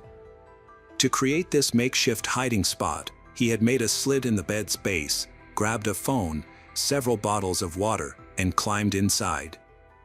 Throughout the investigation, Attila had been secretly watching and listening to the police through the holes he had made. Attila Ban was arrested at the hospital as the main suspect in the crime. His trial began on July 9, 2012, and during the proceedings, details of the heinous crime were revealed. The party had escalated out of control after Tibor, Alice, and Attila were left alone in the apartment. Prosecutors confirmed that there was a consensual physical encounter between the three, with DNA evidence found on Miss Adams' body. The evening took a devastating turn. Attila claimed to have no memory of the events that followed, only recalling waking up the next morning to find Alice and Tibor lifeless. Overcome with guilt and remorse, he considered taking his own life but was too afraid to do so alone. The court learned that Attila had been consumed by jealousy towards Tibor, particularly after a team-building event where he had thrown a tantrum because Tibor was in a photograph and he was not. The situation worsened when Attila discovered that Tibor had been accepted into a university program in Hungary and would be leaving the UK soon. The final trigger was likely witnessing Tibor and Alice kissing, which sent Attila into a fit of rage, ultimately leading him to take the lives of his two friends. Prosecutor Richard Whittam revealed in court that Attila Ban was discovered naked on a single bed, with injuries to his wrists, forearm, and neck. It was later found that he had been hiding in the base of a double bed. Remarkably, he had managed to conceal himself and remain undetected throughout the entire investigation, including the pathologist's examination, the removal of the bodies, and the crime scene examiner's investigation. When questioned about the oversight, Detective Inspector John Finch defended the police, stating that it would be impractical and potentially damaging to lift up every bed in search of people. He explained that this could result in the loss of crucial forensic evidence and was not a standard procedure in such cases. Rosalia, the mother of Tibor Vass, paid a heartfelt tribute to her son, remembering him as a friendly, outgoing, and talented young man. She recalled his childhood interests in music, arts, and sports, as well as his passion for photography, which led him to invest in a professional camera with his first paycheck. According to Rosalia, Tibor had many friends in both Hungary and the UK who appreciated his kind and supportive nature. She said that, on August 11th, I received devastating news. My 20-year-old son, Tibor, and his friend Alice had been murdered. The killer was a shocking revelation, Tibor's own friend, who I had trusted to look out for my son. This friend had personally promised to keep Tibor safe, which made the news even more difficult to accept. Days before the murder, I had taken comfort in knowing that Tibor had found a mature and intelligent friend in London. Now, I was consumed by grief and struggled to comprehend the tragedy. The subsequent police investigation and trial only added to my suffering, forcing me to relive the horrors of that fateful night. The pain and loss my family experiences will stay with us for the rest of our lives. The perpetrator, Attila Ban, pleaded guilty but claimed he couldn't recall the details of the crime. On July 18, 2012, the jury delivered a guilty verdict after just 5 hours of deliberation. A month later, on August 17, Attila Ban was sentenced to 2 life terms. He will have to serve 26 years before being eligible for parole. Hello friends, welcome to our channel. Today we're going to take a look at another horrible case with you. The case of Karen Buckley. Karen Buckley, a 24-year-old student, went missing after a night out with friends at a nightclub on April 11th. Born in 1991 in Cork, Ireland, Karen was the youngest child and only daughter of John and Marion Buckley. Growing up, Karen was known for her kind and caring nature, always willing to lend a helping hand. This trait greatly influenced her career choices. After graduating from St. Mary's Secondary School in Mallow, Karen pursued a degree in nursing at the University of Limerick. Her interest in occupational therapy eventually led her to Glasgow, where she enrolled in a master's program at Caledonian University. Karen arrived in Glasgow in January 2015 and moved into an apartment with 3 other female students who were also new to the area. On April 11, 2015, Karen and her flatmates went to a nightclub about 2 kilometers from their apartment. They arrived around 11:45 p.m. and had a great time. At about 1 a.m., Karen told her friend she was going to the restroom and would return soon. She took her purse and left her jacket on the table where the group was sitting. Her friends continued to enjoy themselves while Karen was away. After a while, they realized Karen had been gone longer than expected and should have returned by then. However, Karen was nowhere to be found. One of her friends searched the club for her but couldn't locate her. Trying to contact her by phone was also unsuccessful. She came with thought maybe Karen had gone home, but it was strange that Karen didn't tell anyone and left her jacket behind. The only explanation they could think of was that Karen might have met someone at the club and left with that person. With this thought in mind, they went to bed. However, when they woke up around noon, Karen's neighbors were surprised to find that she had not returned home. They called and messaged Karen on social media, but she didn't respond. Although they had only known Karen for a few months, they knew that this behavior was out of character for her. Instead of coming up with alternative explanations to reassure themselves, they decided to report her disappearance to the police and inform the Buckley family about what had happened. The Scottish police acted swiftly to find Karen, and her disappearance was publicized in the media. Her parents urged anyone with information to come forward. Meanwhile, detectives reviewed footage from the club's cameras and found evidence of Karen interacting with a mystery man. Within 36 hours, on April 13th, the man was identified as 21-year-old Alexander Pacto and was brought in for questioning. He confirmed that he had met Karen at the club and they had gone to his apartment on Dorchester Avenue, about 3 kilometers away. Alexander also revealed that they had been intimate. Around 4 a.m., Karen decided to leave Alexander's apartment and head home, despite his invitation to stay until morning. Alexander mentioned that during their intimate encounter, Karen accidentally hit her head on the bed corner, resulting in an injury and leaving blood marks on the sheets. The police reacted ambivalently to this information. While Alexander seemed genuinely open, he also appeared to be anticipating and justifying potential evidence that might be discovered in his apartment. On April 13th, a man reported finding a woman's purse to the police. Upon further investigation, it was revealed that the purse was discovered in the park near Alexander's residence, and it belonged to Karen. The purse contained her phone and identification documents.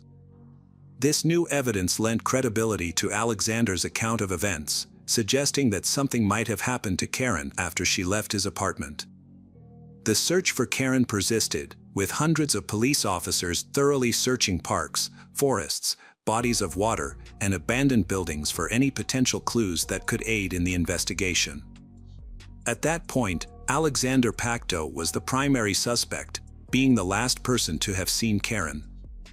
However, investigators kept his identity confidential and did not disclose any information about him. 2 days after Karen went missing, police entering Alexander's apartment with a search warrant, police were immediately struck by the strong smell of bleach. They also observed that the mattress on the bed was the wrong size. Small, dark red spots were discovered on the bed and in the bathroom, and samples were taken for analysis.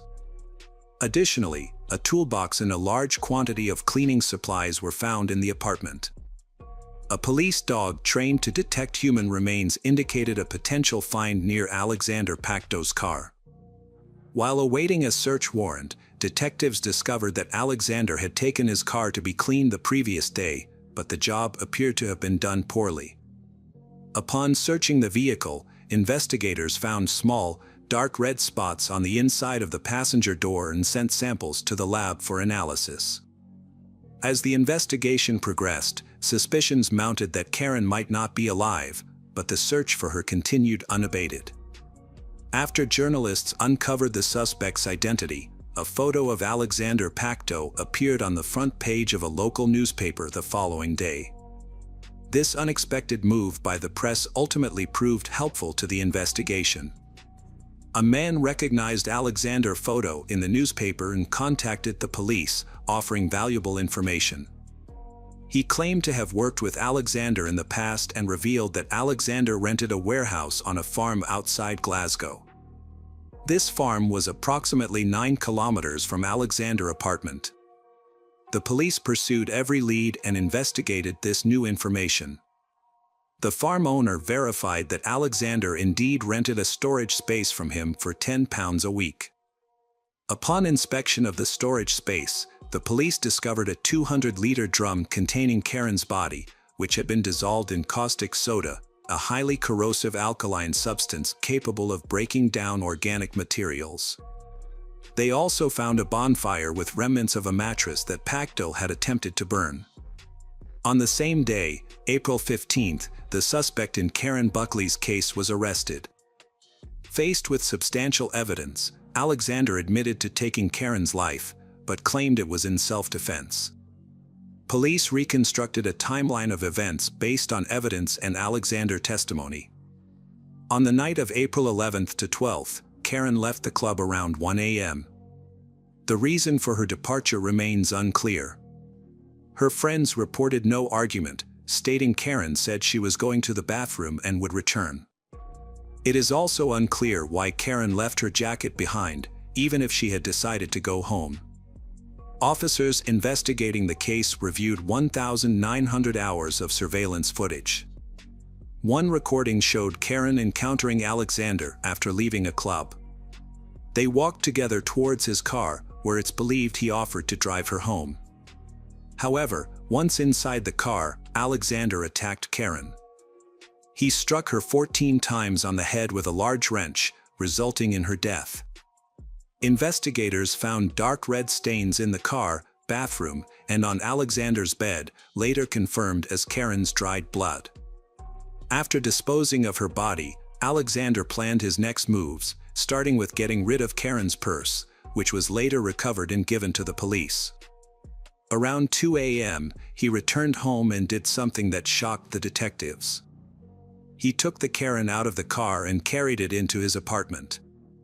Later, at 8 a.m., he used his phone to search online for information about caustic soda.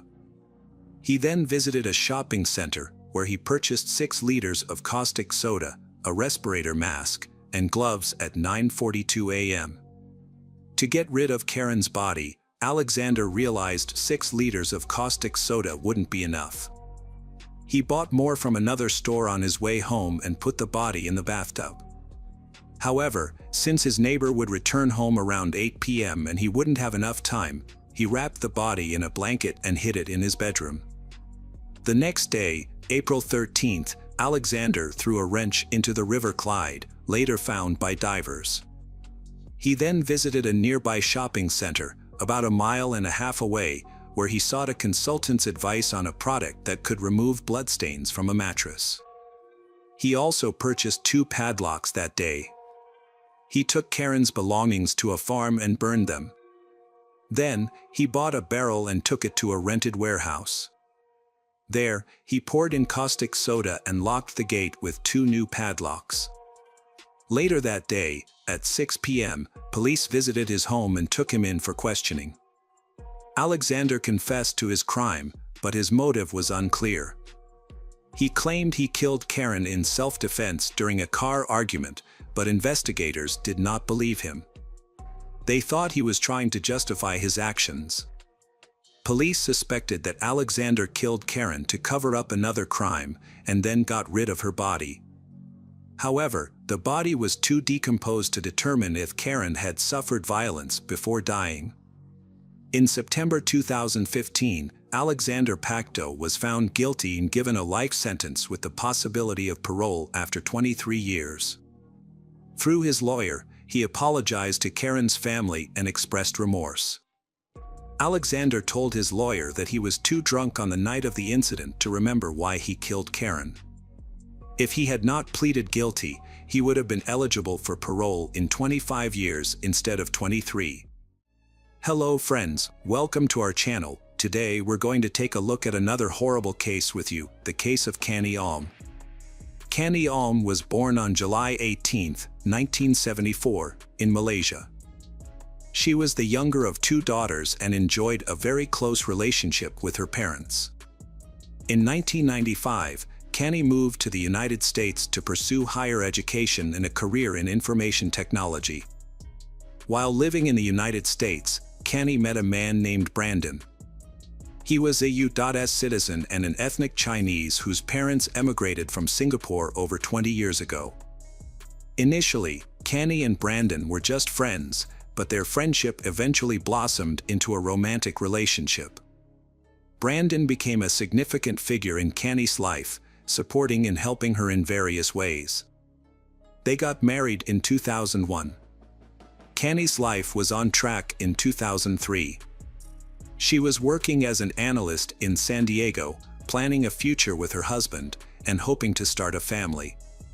Her life changed dramatically that year. The trouble began when Kani's father, Ong Bai-yong, was diagnosed with cancer.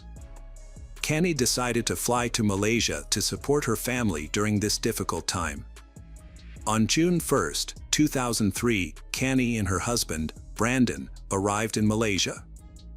However, Brandon returned to the USA after a few days, leaving Canny to care for her father in Kuala Lumpur. Despite the distance, Canny and Brandon stayed close through daily phone calls.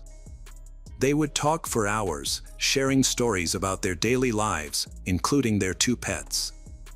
Canny's father underwent surgery to remove a kidney, but fortunately, his health began to recover.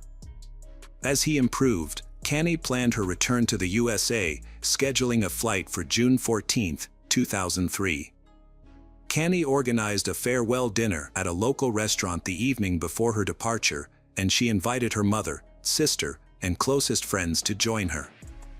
That evening, June 13, 2003, Canny and her mother arrived at the designated meeting spot later than the others. They had trouble finding a parking spot in front of the mall, so Canny parked in the underground lot. However, her mother was concerned about the poor lighting in the lot, rather than the parking fee. Once they arrived at the second-floor restaurant, Canny was excited to reunite with her childhood friends, whom she hadn't seen in a long time. They spent a few hours catching up, but Canny soon noticed that her mother, Pearlie, was starting to look tired. When Canny asked if her mother wanted to head home, Pearlie said she had a lot to do that day, but was okay with leaving early and promised her friends she would be back soon. Canny, her mother, and her sister Elsie got up from the table to pay for their parking. They went to the payment terminal, which was located on the first floor, a floor above the underground parking lot. As they waited in line for the terminal, Canny realized she had left the parking ticket in their car. She asked her sister and mother to stay in line while she went back down to retrieve the ticket. Elsie and Pearlie waited for 10 more minutes, but Canny still hadn't returned. Then, her sister started calling her. The first call went unanswered, and the second one was sent to voicemail. This was unusual, and Elsie and Pearlie immediately sensed that something was wrong. They quickly went to the parking lot, where they were shocked to find that Canny's car was no longer there. They searched the parking lot several times to make sure, and after confirming that the car was indeed gone, they realized that Canny must have disappeared along with it. Pearlie was certain that something had happened to her daughter, as Canny would never leave without saying anything. Although the parking lot was poorly lit, it had surveillance cameras that might provide some clues about what had happened. The mall security initially refused to show Canny's relatives the footage, but relented after her mother begged for their help. At midnight, Pearlie and Elsie sat in front of a monitor and watched the shocking footage, which confirmed their worst fears. The footage revealed Canny's car speeding out of the underground parking lot, crashing through the barrier. Although the footage quality was poor, it was evident that a man was driving, with Canny in the passenger seat. Her body was positioned as if she was trying to distance herself from the driver, leaning against the door. Upon seeing the footage, Pearlie immediately filed a disappearance and kidnapping report at a police station. The police launched an investigation, while Canny's family and friends drove around Kuala Lumpur, desperately searching for her purple proton tiara. Meanwhile, Brandon, Canny's husband, began to feel a sense of unease. He tried calling his wife multiple times, but she didn't answer. He then contacted her mother, who informed him about the events that had transpired. The news of Canny's disappearance left Brandon in shock. Pearlie could hear him sobbing over the phone. As dawn broke, Canny's friends and family reluctantly returned home, their search efforts having yielded no results.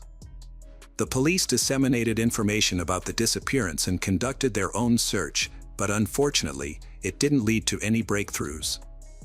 Even the footage from the mall's parking lot where Canny was kidnapped failed to provide any leads on identifying the driver of the car. More than 72 hours have passed since Canny's loved ones last saw her. Authorities believe that if she was kidnapped, it wasn't for ransom. If money was the motive, the kidnapper would have demanded it by now. A disturbing find was made by police when they discovered Canny's car left empty on a city street. The front right tire was severely damaged, indicating it had been driven on while flat for some time, causing it to shred. In the back of the car, a large red stain was found on the passenger seat. Forensic experts collected evidence, including scrapings from the back seat, fingerprints from the steering wheel, and other parts of the car. There were many clues found in the vehicle. Kenny's family and friends held on to hope and prayed for her safe return. However, their hopes were crushed the next day after her car was found. On June 17, a road worker detected a strong, foul smell coming from a manhole near the highway. Upon lifting the lid, he discovered a body that someone had attempted to burn using 2 car tires and sticks. A team of leading forensic experts from the Royal Malaysian Police immediately arrived at the scene. They found 2 car tires filled with concrete, which had been used as stands for road signs, lying on top of the body. It appeared that whoever had hidden the body, trying to make it harder to identify. Although the discovery of the body seemed to confirm the family's worst fears, Kenny's mother, Pearlie, refused to believe that her daughter was dead without official confirmation. "Until they confirm it, we will continue to hope that she will turn up alive," she said. The family went to the morgue, but the doctor said that they couldn't confirm the identity of the body yet. Kenny's family members provided DNA samples for comparative analysis. Unfortunately, the results confirmed their worst nightmare. The body was indeed that of their daughter, Kenny. Some sources claim that before the DNA test results, Kenny's family identified the jewelry on the body. However, as a loving mother, Pearlie held on to the hope that her daughter was still alive until the very end. The emotional torture she endured is unimaginable. The autopsy revealed that Kenny had 2 stab wounds to her abdomen, and a medical forensics expert found signs of strangulation. A cloth was tied around her neck in multiple knots, and semen was found inside her body, which served as a source of DNA. A few days after the body was discovered, an incident raised questions about the work of police. An undercover policeman, Subramaniam Ravichandran, reported to his superiors that on the night of Kenny's disappearance, he was on duty with his partner, patrolling the streets of Kuala Lumpur at night on their motorcycles. Both officers were dressed in civilian clothes. They noticed a car parked incorrectly, taking up half the road, and stopped to investigate if anyone was inside. Ravichandran approached the driver's door and saw a man behind the wheel with a woman in the passenger seat.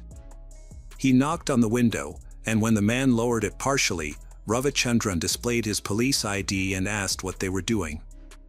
The driver replied they were just chatting and not doing anything illegal. Ravichandran then requested to see their IDs. As the driver handed over the documents, she in the passenger seat made unusual hand gestures, seemingly asking for help, but stopped whenever her assumed boyfriend looked at her. Noticing this, Ravichandran asked the driver to step out of the car. However, the driver responded aggressively, claiming Ravichandran was not a police officer but a thief. He then raised the window and reached for the ignition. Realizing the car might drive off, Ravichandran drew his pistol and shot the right front wheel. Despite this, the car sped away. Ravichandran and his partner pursued on a motorcycle but were unable to catch up, which is puzzling given the car had a flat tire. At the time, the Malaysian Police Department was in a state of disarray, which might explain why the officer didn't call for backup or report the incident. The car with a flat tire was a purple Proton Tiara, driven by 27-year-old Ahmad Najib bin Aris, accompanied by a woman named Kenny Alm. Although the police chase did not result in an immediate arrest, the officers managed to obtain documents from the driver. Tragically, Kenny Alm was later found dead. It is possible that if the officer had acted differently during the encounter, the outcome might have been different. Unfortunately, Ravichandran only informed his superiors about the incident after Kenny's body was discovered. The only positive outcome of that night was that the police had obtained documents that could help identify the suspect. Besides Kenny's family, many Malaysians attended her farewell ceremony. Her death was a devastating loss for her husband, Brandon. Meanwhile, the police launched a search for Ahmad Najib. They discovered that he didn't live at the address listed in his documents, but his name was genuine, providing multiple leads to track him down. The police searched for Ahmad Najib's name in the Registry of Documented Marriages and the National Agency of Social Support. They found a match, revealing that Ahmad Najib bin Aris was born and raised in Muar, Malaysia. He was the second of 4 siblings and had dropped out of school to work and support his family. In 1998, he moved from Muar to Kuala Lumpur, where he got married and had 2 children. Since 2000, he had worked as a cabin cleaner for Malaysia Airlines.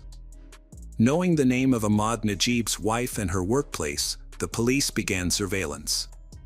She worked at a metropolitan bank, and after her shift ended, undercover police officers followed her to determine her home address. Now that they knew where Ahmad Najib lived, the police had to ensure he was inside the house without alerting him. For 3 days, they monitored the house, but Ahmad Najib didn't appear. At one point, investigators doubted whether Ahmad Najib still lived with his family, but this was a hasty conclusion. On the 4th day of surveillance, at around 4 a.m., a cab pulled up to the house, and Ahmad Najib stepped out. Within a minute, he was handcuffed and taken to the police station for questioning. News of the arrest and the suspect's identity quickly reached the press. Many people who knew Ahmad Najib were shocked to learn that he was suspected of kidnapping and killing Kanny Ong.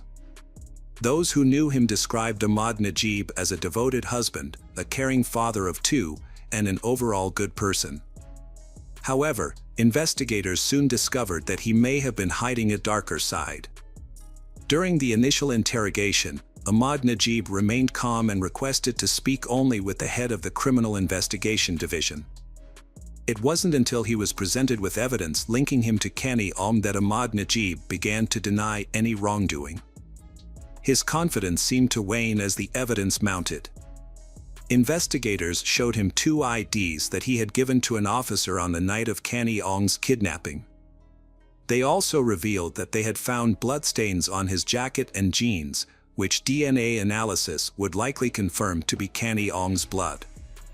After realizing the officers had solid evidence and were not bluffing, Ahmad Najib confessed to kidnapping and killing Kanny Ong.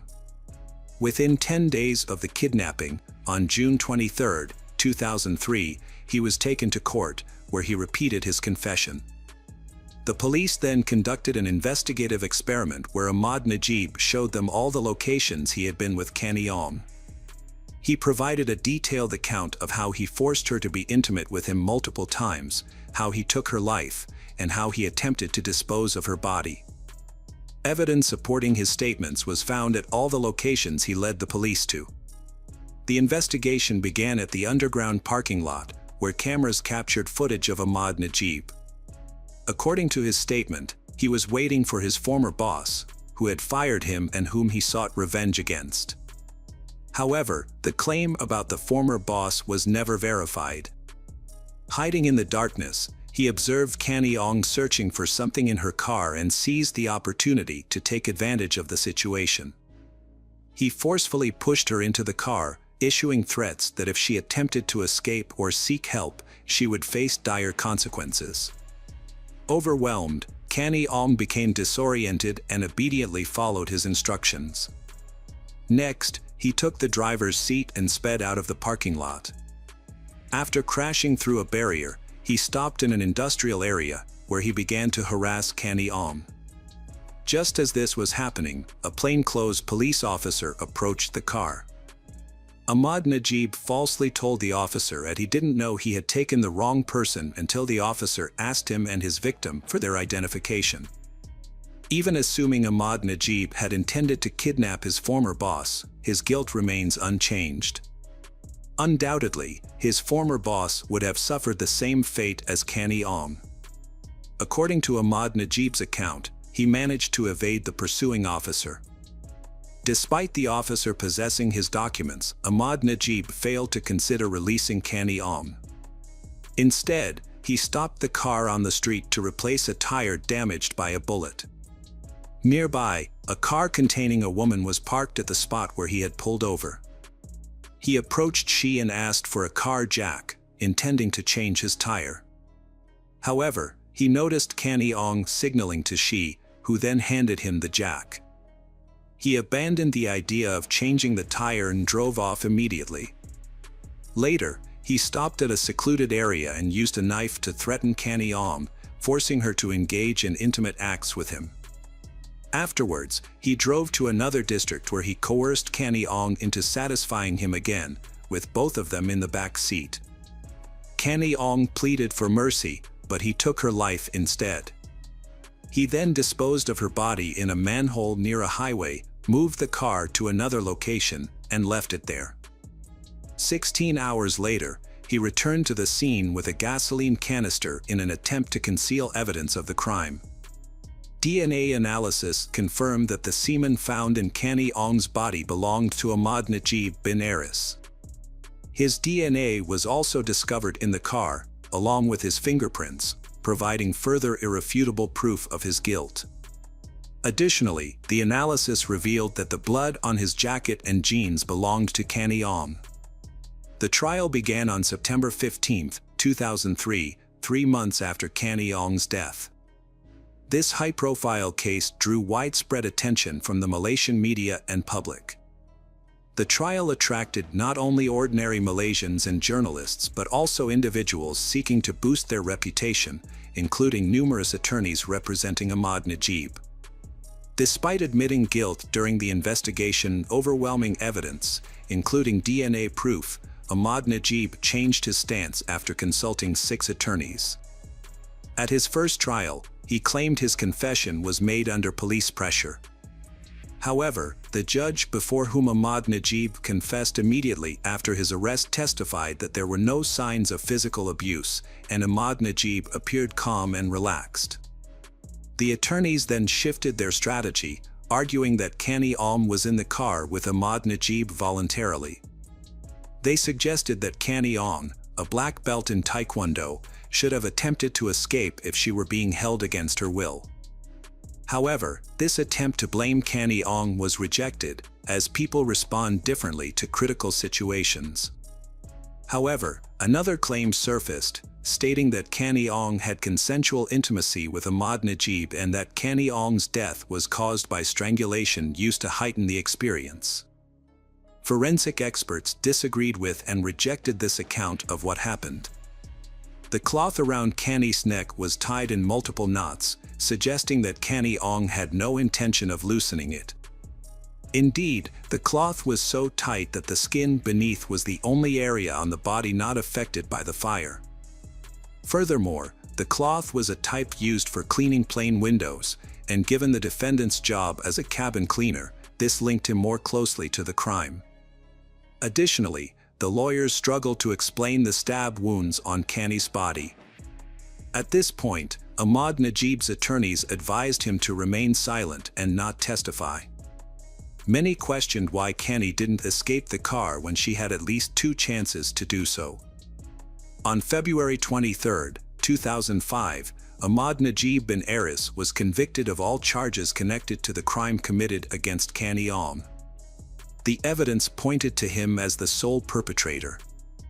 Ahmad Najib received the maximum sentence under Malaysian law, 20 years imprisonment and 10 strokes of the cane for violating Canny Ong's sexual integrity, plus the death penalty for causing her death. In Malaysia, the death penalty is carried out by hanging, a method that differs significantly from the lethal injection used in some other countries, such as the USA. Ahmad Najib's lawyers attempted to appeal the sentence twice but were unsuccessful both times. In 2010, Ahmad Najib petitioned the head of state to commute his death sentence to life imprisonment, maintaining his innocence. However, his plea for clemency was rejected.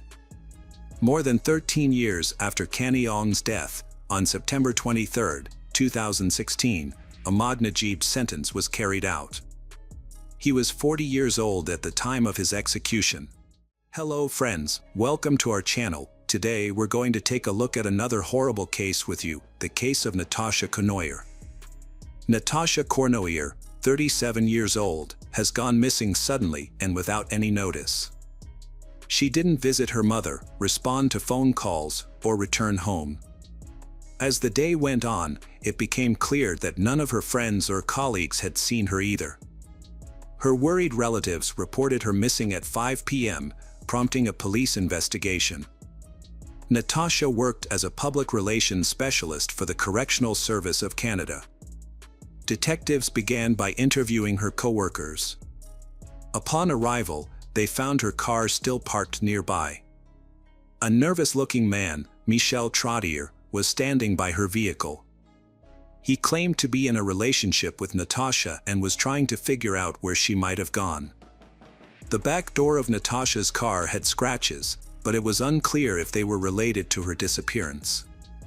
With no reason to suspect Michel Trottier of involvement, detectives continued their investigation.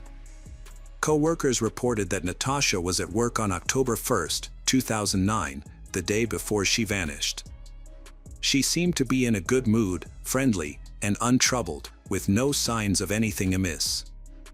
On October 2nd, Natasha needed a day off to deal with issues related to her recently deceased father's tombstone. To make up for time, she worked longer hours on October 1st and left the office around 8 p.m. According to her friends, Natasha was a kind and open person with no known conflicts or enemies. The police launched a large-scale search for Natasha, involving aviation and canine units. Initially, they focused on the area around the parking lot but found no clues to aid the investigation. Natasha's friends and relatives distributed flyers with her photo, hoping someone might have information about her disappearance. The first few hours after a person goes missing are crucial in finding witnesses or evidence. However, in Natasha's case, valuable time was lost because the police weren't notified until the evening of October 2nd, 21 hours after she left work. The search for Natasha took place from October 3rd to 5th, but unfortunately, no leads were found. Her family offered a $10,000 reward for any information that could help locate her.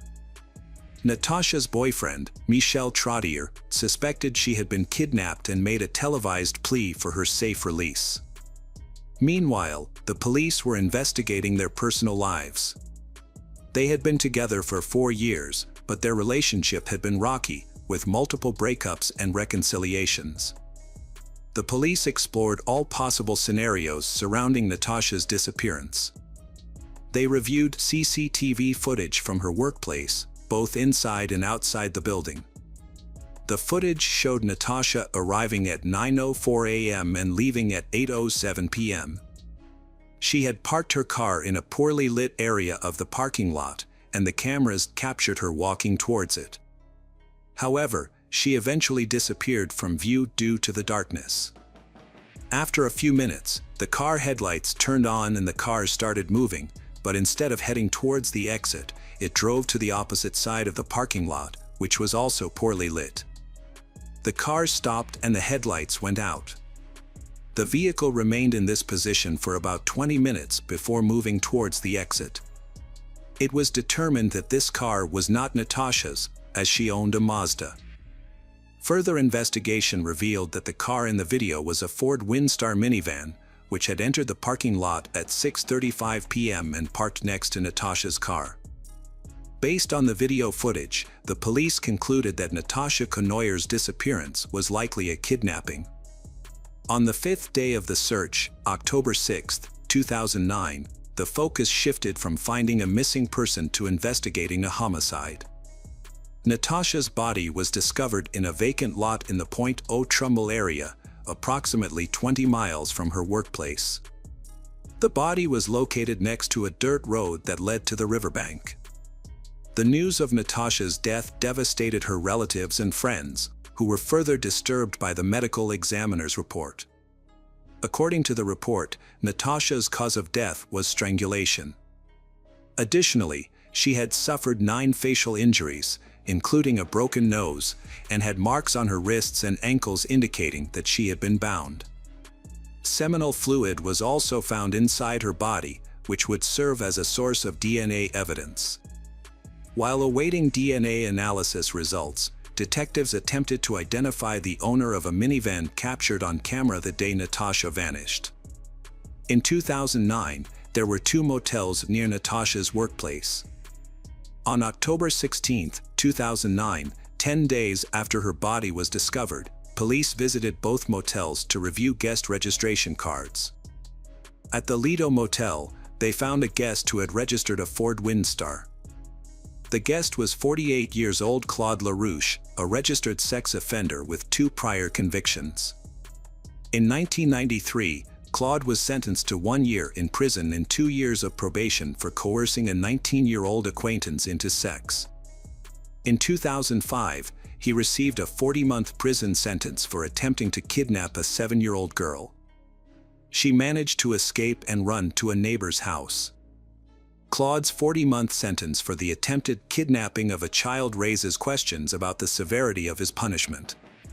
In November 2008, Claude was released and started working as a carpenter. He married a woman with 2 sons, and they all lived together in a house about a 10-minute drive from where Natasha Conoyer disappeared. Detectives found out Claude checked into a motel the night Natasha went missing. Forensic experts examined the motel room and discovered dark red stains on the carpet, which they sent for analysis. The same day, detectives visited Claude at his home. Since he had a prior prison record, the police already had his DNA on file. However, they needed time to compare it to the DNA found on Natasha's body. Claude claimed he didn't know Natasha but admitted to frequently visiting the Lido Motel because it was cheap. He told the detectives he was unhappy with his intimate life with his wife and often rented a motel room to meet women offering paid sex services. When asked about his whereabouts on October 1st, the day Natasha disappeared, Claude said he couldn't remember anything, including staying at the Lido Motel. He attributed his memory loss to excessive substance use, but his memory partially returned soon after. On November 5, 2009, a month after the body was discovered, detectives returned to Claude LaRouche's house. This time, however, it was not for a conversation. DNA analysis revealed that the seminal fluid found in Natasha Conoyer's body matched LaRouche's. Additionally, Natasha's DNA was detected in the motel room Claude rented and inside his car. Montreal police say there's no link between the crime and Conoyer's job at Correctional Service of Canada, and the victim didn't know the suspect. Following Claude's arrest, Montreal Police Inspector Daniel Rousseau stated that citizens could now feel safer in public. The news of the arrest shocked Claude's neighbors, who described him as a friendly and polite individual. The next day, on November 6, 2009, Claude LaRouche became a suspect in Natasha Conoyer's case. Initially, he denied any wrongdoing, but faced with substantial evidence, he confessed to taking Natasha's life. However, he claimed her death was accidental and not intentional. During his 2011 trial, 2 differing accounts of the events emerged, one from Claude and his defense team, and the other from the prosecution. According to Claude's testimony, he was waiting in a parking lot for a drug dealer on the evening in question. While sitting in his car, Natasha appeared beside him. He then attacked her, forced her into his vehicle, and shut the door. Afterwards, Claude conversed with Natasha, and she allegedly agreed to accompany him to a motel. Claude LaRouche experienced memory lapses, which left him unable to recall why he stood in the parking lot for 20 minutes or what he did during that time. However, he conveniently remembered specific moments that worked in his favor. According to LaRouche, Natasha offered to satisfy his demands in exchange for her freedom while they were in the motel room. He agreed, but after she fulfilled his requests, they got into an argument. Claude lost control, attacked Natasha, and ultimately strangled her. He then cleaned the room, moved her body to his car, drove home, and went to bed. The next morning, after the substances he had taken wore off, he realized the gravity of his actions. Claude chose to get rid of Natasha's body. As he drove to the location where the body was later found, he cut her documents and bank cards into pieces and threw them out the car window. However, it's crucial to remember that this account comes from LaRouche himself, and the more he shared, the more inconsistencies and questions emerged about his claims. According to Claude's testimony, the day after disposing of Natasha's body, he returned to the scene and covered her with a blanket, fearing she would freeze. He revisited the body again the next day to retrieve the blanket, worried that it would hinder her discovery. LaRouche's statements suggest that his actions were influenced by a clouded consciousness, leading to illogical decisions. He claimed he did not intend to take Natasha's life, which he attempted to convey to those present during the trial. The prosecution's case relied on physical evidence and a witness testimony. The witness stated that while walking his dog near the parking lot on the day Natasha disappeared, he saw Claude attempt to attack a jogger around 7 p.m. However, Claude retreated when he noticed the witness and his dog. Natasha Conoyer was attacked an hour later. The prosecutor was convinced that Claude had bound and abducted Natasha, taking her to a motel where she ultimately lost her life. In June 2011, Claude LaRouche was found guilty and received a life sentence with the possibility of parole after 25 years. During the trial, it was revealed that just 2 weeks after Natasha's murder, Claude attempted to strangle another woman, Dominique Martel. However, she managed to fend him off by biting his finger. As a result, Claude was deemed a dangerous offender under Canadian law, rendering his prison sentence indefinite and significantly reducing his chances of early parole. Natasha had a peaceful and fulfilling life, with aspirations and objectives, all of which were brutally taken away by a man with a history of serious crimes. Despite his past, Claude was allowed to roam free, living among the community without adequate supervision. The fact that he had previously attempted to kidnap a 7-year-old girl raises questions about how he was able to reintegrate into society without proper monitoring. Natasha's loved ones continue to grapple with these unanswered questions, haunted by the thought that if the system had functioned correctly and Claude had been held accountable, Natasha might still be alive today. Welcome back, detectives. Let's dive into another horrible case, the case of Kat West. Kat West was born on February 15, 1975, in the small town of Davie, Florida. She was the only child of Nancy and John Jonathan Martin. As a child, Kat always wanted a sibling, but her mother's health problems made that impossible. This has made Kat West so attached to her dolls, she treats them like living creatures, sings to them and cherishes them. Kat West was a popular student in school, admired for her good looks and friendly personality. She was very active in extracurricular activities, particularly sports and dance. However, during the teenage years, signs of bipolar affective disorder begin to appear, characterized by depression and anxiety, alternating with periods of hyperactivity, persistently elevated mood and agitation. Only later did her parents realize their daughter's condition, but it was too late. By then, she had turned to alcohol to cope with her emotions. It wasn't until she sought treatment for her addiction that doctors discovered the underlying issue, a bipolar disorder. Despite overcoming her dependency on alcohol, managing her bipolar disorder proved to be a much more daunting task. She was on multiple medications, which caused unpleasant side effects and made her feel unwell. Eventually, the disorder was brought under control, but Kat West had to continue taking medication. Kat West wants to get married and have children, but her personal life is full of hardship, possibly due to her past mental illness and addiction.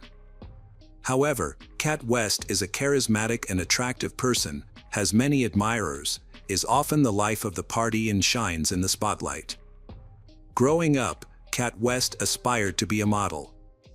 She actively pursued her goal, spending time attending auditions and exploring different looks. She was especially attracted to Marilyn Monroe, an actress of the style of the 1950s. Kat West has watched many of Monroe's films, collected her posters and imitated her style and image. Interestingly, Kat West bore a resemblance to her idol, which she proudly acknowledged and cherished. Although her dream of becoming a famous model didn't come true, Kat West's photos were frequently published in local magazines, earning her some recognition, a fan base, and occasional recognition on the streets of her hometown. At the age of 28, she met her life partner, William Jeffrey West. William was born in 1970 in Alabama, came from a typical family. From a young age, he had aspirations of a career in the military or law enforcement. As a diligent student and active sports enthusiast, he was robust, fit, and incredibly focused. In the early 1990s, William joined the U.S. military, initially serving as a military police officer. His dedication led to a promotion as a military recruiter, responsible for enlisting individuals into the Army and Navy. He was eventually promoted to head of a recruiting unit, spending 20 years of his life in military service. William pursued higher education alongside his military career, earning a bachelor's degree in public relations from the University of South Carolina. He then went on to study criminal justice, eventually earning a master's degree. William is a calm and goal-oriented person who likes to keep a low profile. He was a devoted family man, marrying young and having 2 children. After retiring from the military, he became a corporal in the police department of a university town, where he was responsible for ensuring the safety of the campus community. He approached his duties with seriousness and responsibility, never having to use his service firearm throughout his career. Kat West and William first met in the mid-2000s, when William was still serving in the military and married to his first wife. Despite their vastly different personalities, William is a quiet and serious military man, and Kat West is a bubbly and outgoing blonde, and they feel an immediate attraction to each other.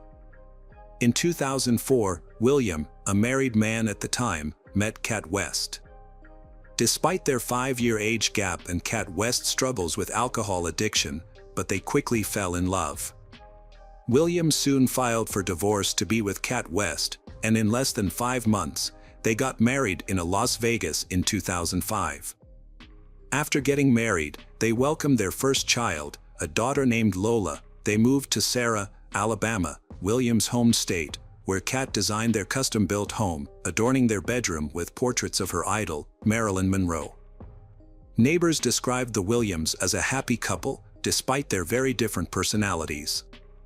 Kat West was known for her bold fashion sense, always striving to look stunning and attractive. She loved being the center of attention, often seeking compliments and admiring glances.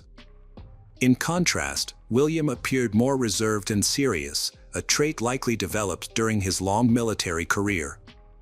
Kat West's life is a complete contrast to her glamorous appearance and her everyday reality as a housewife. Despite her efforts to make it big in modeling, her career failed to take off after her marriage and the birth of her daughter. Focusing on creating a cozy home and raising her children became her top priorities. However, her domestic life wasn't fulfilling, and she yearned for attention and recognition. With the emergence of social media in the late 2000s, she began sharing pictures online. She was inspired by Barbie and Marilyn Monroe, but gradually became more daring and provocative. Her husband was surprisingly supportive of her new hobby, often serving as her photographer. Eventually, the hobby became a profitable business, earning her income through paid subscriptions. A typical evening found they shopping for prepared seafood, fine brandy, and absinthe from a local supermarket. They would pick out scented candles from a nearby store to set the mood for a romantic evening. Surveillance cameras caught them seemingly carefree and happy as they made their purchases, unaware of the tragedy that was about to happen. After a fun dinner and a few drinks, Kat West began transforming into her online persona, Kitty Kat.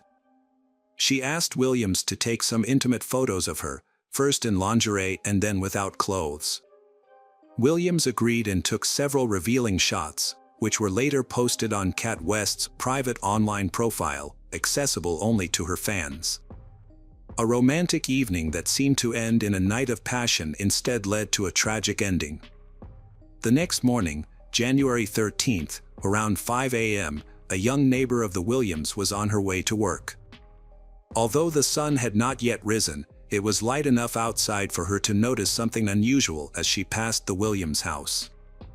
At first, she didn't realize what it was, but as she slowed down, she saw a nearly naked woman lying motionless on the road.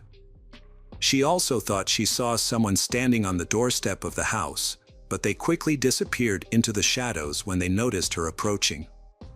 During questioning, the neighbor was unable to definitively state whether she saw Cat West's attacker enter the house or flee down the street. The neighbor, who was shocked and unsure of what to do, hesitated to approach the body.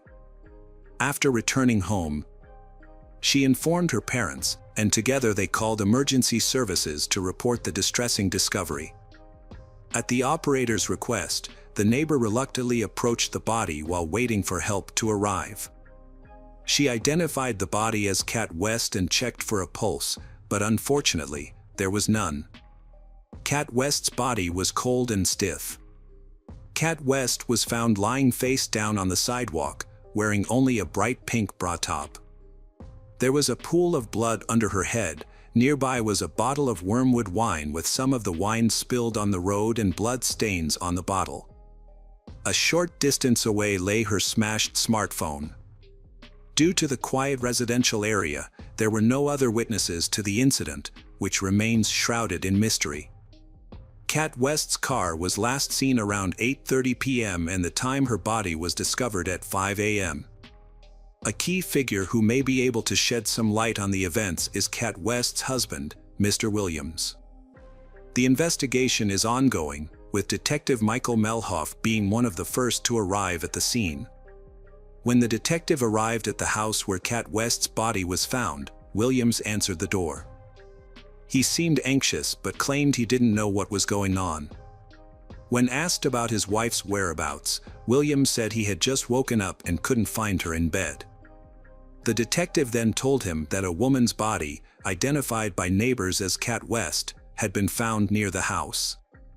The man put on a jacket and followed the detective outside, where he confirmed that the body was indeed his wife. However, his reaction was surprisingly calm. He didn't show any extreme emotions, such as crying or screaming, which raised some suspicions. When questioned about his whereabouts and activities during the night, he said he had slept soundly because they had been drinking the previous evening. When asked what he thought might have happened to his wife, he simply shrugged and suggested it could have been an accident. The man also shared some information about his wife's medical history. He said she had bipolar disorder and took medication for it. He also mentioned that she struggled with alcohol and sometimes behaved erratically when she was drunk. He noted that she would occasionally jump on their backyard trampoline, but sometimes missed it and injured herself. A search of the house did not turn up any signs of a struggle or violence. However, some items in the kitchen suggested a recent gathering. 2 plates with leftover food, 2 glasses, and a half-empty brandy bottle were on the kitchen table. Under the table, police found Cat West's high heels and a pair of panties the same color as her bra lying on the floor. However, some bloody napkins in the trash and an open bottle of detergent raised suspicions. Williams claimed that on the evening in question, Cat West had been drinking heavily, which he disliked. After a photo session, he wanted to move to the bedroom for a more intimate setting. He took a short shower and returned to find Cat West still sitting at the table, drinking absinthe straight from the bottle and texting someone on her phone. Williams was angry that she ignored his requests to put away her phone, and he tried to take it from her. A minor scuffle ensued, during which he accidentally elbowed Cat West's face, causing her nose to bleed. Williams explained that the blood on the discarded napkins could have been the blood from his wife's nose that night. He stated that he took the phone from his wife and threw it out the door. Believing his wife would calm down and join him in bed, he claimed to have been unaware of what happened next until the police arrived at his door asking about Cat West. Williams speculated that his wife might have gone outside to retrieve her phone and brought the absinthe bottle with her to finish it. He suggested two possible scenarios: one, that she fell, hit her head on the bottle, lost consciousness, and froze to death, or two, that someone attacked her. However, he could not explain why his wife went out wearing only a bra without any clothes. He attributed this behavior to her being intoxicated from the absinthe. Williams's story raised suspicions due to its inconsistencies and lack of detail, which he attributed to intoxication. However, the investigation was hampered by lack of evidence and no witnesses. The autopsy revealed that the 42-year-old woman died from a severe head injury, likely caused by the absinthe bottle found nearby, combined with hypothermia. Her blood alcohol level was extremely high, suggesting severe intoxication can impair breathing and increase the risk of loss of consciousness. Initially, it seemed that the circumstances of Kat West's death were straightforward. She had been heavily intoxicated, gone outside to search for her phone, and taken the unfinished bottle of absinthe with her. It appeared that she might have lost her balance while reaching for her phone, fallen, hit her head on the bottle, lost consciousness, and ultimately died from the injury and exposure. The presence of the blood-stained bottle near her head and the phone nearby seemed to support this scenario. Yet, the investigation discovered that this explanation was overly simplistic and potentially staged. Experts determined that the head injury was caused by the bottle found next to the body. However, forensic analysis revealed that if the victim had fallen by herself, the bottle would likely have rolled away from her head, rather than remaining parallel to it. The bottle was found to have both Kat West's and her husband Williams's fingerprints on it, as well as some unidentified smudged prints. Further investigation led to a different conclusion. The theory presented in court suggested that Kat West and Williams had an argument. In a fit of anger, Williams allegedly struck her with the bottle, causing a fatal injury. Panicked, he attempted to stage an accidental fall and cleaned up the blood in the house, but failed to dispose of all the evidence. Evidence supporting this theory included a fitness app on Williams's phone, which tracked his movements. The app showed that Williams was active in the house until midnight and again early in the morning before the police arrived. This contradicted his claim of being asleep, leading police to speculate that he was trying to conceal evidence during these times. A neighbor who discovered the body recalled seeing a male silhouette on the doorstep of the house in the early morning hours. However, due to the dim light, she couldn't be certain if it was Williams or someone else. She also couldn't determine if the person entered the house. This information piqued the investigators' interest, especially given Kat West's online persona, Kitty Cat, which had attracted many male admirers who paid to see her revealing photos. This theory suggests that a highly devoted fan may have been responsible. As a homemaker, Kat West often received messages from various men, including some with inappropriate proposals. However, she kept her distance, and there were no explicit threats or harassment found in their communications. A few persistent fans who lived in other states were quickly ruled out as suspects. Despite this, mysterious footprints were found on the doorstep, which didn't belong to the homeowners, but they vanished on the lawn, and their origin remained unknown. Friends, relatives, and neighbors described the Williams family as a happy couple, and he knew her online activities under the name Kitty Cat. While some might have seen it as unusual, he treated it as harmless fun. Their social circle was unaware of Kat West's online persona, just as most of her followers didn't know her real-life identity.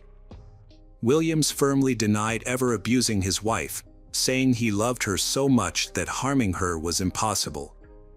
However, they frequently argued, and a text exchange from January 12 revealed a heated dispute. Kat West criticized Williams for not matching her energy and temperament, suggesting they might be incompatible. Despite the lack of direct evidence, Williams remained the prime suspect. Following his arrest, his family and defense attorneys rallied to his defense, believing he was innocent. They insisted that he could never hurt his wife.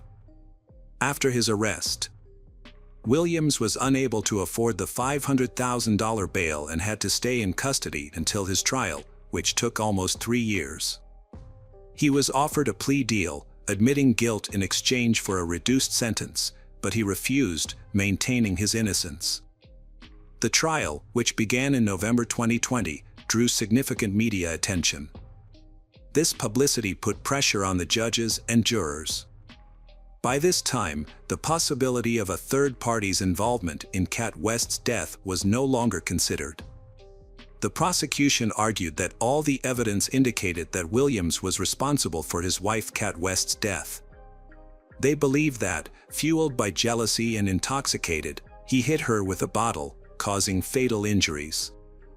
In an attempt to cover his tracks, they suggested he staged the scene to look like an accident and removed evidence from the house. In contrast, Williams's defense team claimed that Cat West's death was an accident. They pointed out that her extremely high blood alcohol levels would have impaired her balance and coordination. Cat West's mother testified in support of Williams, describing her daughter as eccentric but stressing that Williams loved her unconditionally and would never harm her. She also appealed to the court to consider the well-being of their child, Lola, who had already lost her mother and now risked losing her father. On January 11, 2021, the jury delivered a guilty verdict for involuntary manslaughter. As a result, Williams received the maximum sentence of 13 years in prison, taking into account the time he had already served. Notably, if he had accepted the initial plea deal offered to him, he may have already been a free man by now. Unfortunately, all of Williams's appeals, led by his lawyers, have been unsuccessful thus far. Welcome back, detectives. Let's dive into another horrible case, the case of Jessica Patel. Jessica Patel was born on September 16, 1983, in Leeds, West Yorkshire, England, where she grew up in a traditional Hindu community. As the eldest child, she developed a diligent and obedient nature from a young age. Jessica excelled academically, helped with household chores, and maintained a bright and cheerful personality. Jessica had a large social circle, but she was particularly close to a boy 3 years her senior, who was more reserved and shy. They often spent time together, and as Jessica matured, she blossomed into a beautiful young woman. Like many of her peers, she longed to find true love and build a happy family, much like the characters in her favorite movies. However, her romantic aspirations did not detract from her intelligence and determination. To achieve her goals, Jessica pursued higher education. In 2002, she enrolled at De Montfort University in Leicester, and 4 years later, she began studying pharmacy at the University of Manchester. There, she reconnected with Mitesh, an acquaintance who coincidentally attended the same faculty. They initially had no romantic feelings for each other, but over time, it turned into true love. This relationship has helped Mitesh grow and become more confident in himself. He is also accumulating knowledge and becoming more mature. Mitesh was extremely kind and caring towards Jessica, showering her with compliments and gifts. However, their happiness was short-lived. Jessica's mother passed away due to an incurable illness, leaving her devastated. Mitesh stood by Jessica's side, providing emotional support and comfort during this difficult time. As a result, their bond grew stronger. Jessica confided in her sister that she had finally found a trustworthy partner. Mitesh seemed perfect in every way, and she envisioned a happy marriage. In 2008, Mitesh asked Jessica's father for permission to marry her, following traditional Hindu customs. Although her father had reservations about Mitesh and felt that they were too young to get married, Jessica convinced him otherwise. They eventually got married in July 2009. The wedding was held in the beautiful garden of the bride's home. Initially, the newlyweds, Mitesh and Jessica, seemed like a perfect couple. However, things took a turn for the worse soon after. Mitesh's behavior changed dramatically, he became distant and cold, leaving Jessica feeling lonely. Their intimate life also suffered, and they didn't have any physical relationship for about 10 months after their wedding. This was very distressing for Jessica, who couldn't understand why Mitesh's feelings towards her had changed so drastically. Jessica tried to find fault in herself, wondering if she was the reason for Mitesh's change in. Meanwhile, she had just graduated from university in 2010 and was looking forward to starting her career as a pharmacist. She has a good education and a promising career. However, Mitesh's attitude continued to deteriorate. He became increasingly controlling and suspicious, constantly monitoring Jessica's every move. In February, her family suffered another grief. Her grandfather falls ill, his health begins to decline rapidly, and death seems inevitable. Manal's husband does not allow Jessica to spend much time with her family. This was the root of the conflict between they. When Manal confronted her husband about this, he became angry and responded by punching her in the face. As a result, when her grandfather was seriously ill, Jessica was only able to visit him a few times. Jessica comes from a traditional Indian family where his word is the law, restricting her from making her own choices. She felt trapped in a lonely marriage. One day, she confided in her family about her concerns. She expressed her suspicion that her husband, Mitesh, was being unfaithful. She noticed that whenever he received a phone call, he would excuse himself to another room. Additionally, he often stayed up late, spending hours alone, which further fueled her doubts. In 2012, Jessica's suspicions about her husband's infidelity were confirmed when she discovered romantic messages on his phone. Seeking help, she confided in Mitesh's cousin, with whom she had a good relationship. Instead of offering help or advice, the cousin blamed Jessica for her husband's behavior, implying that she was responsible for his infidelity. This response from Mitesh's cousin left Jessica feeling isolated and unsupported. To make matters worse, Mitesh also prohibited her from seeking comfort from her own sisters. It became clear that Mitesh was hiding something and trying to maintain his reputation and authority within the family and local community. In 2014, Mitesh and Jessica relocated to Lynor, a suburb of Middlesbrough in North Yorkshire, in an effort to start anew and distance themselves from their family. They purchased a large house, made renovations, and later opened their own pharmacy. Jessica had hoped that this fresh start would bring positive changes to their relationship. While their relationship did improve slightly, one thing was still missing: children. For 6 years, Jessica struggled with infertility, and Mitesh made veiled threats that he would leave her if she didn't become pregnant.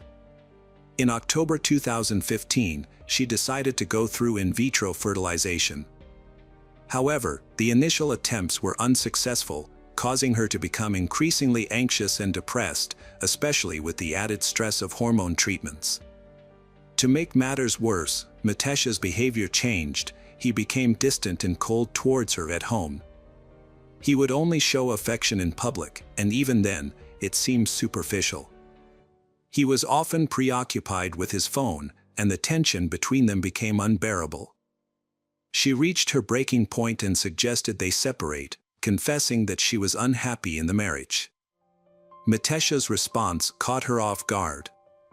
He claimed to love her and promised that things would improve over time. He even suggested that having a baby would strengthen their family bond. Jessica believed his words. For a moment she felt comforted and listened to, and her doubts subsided.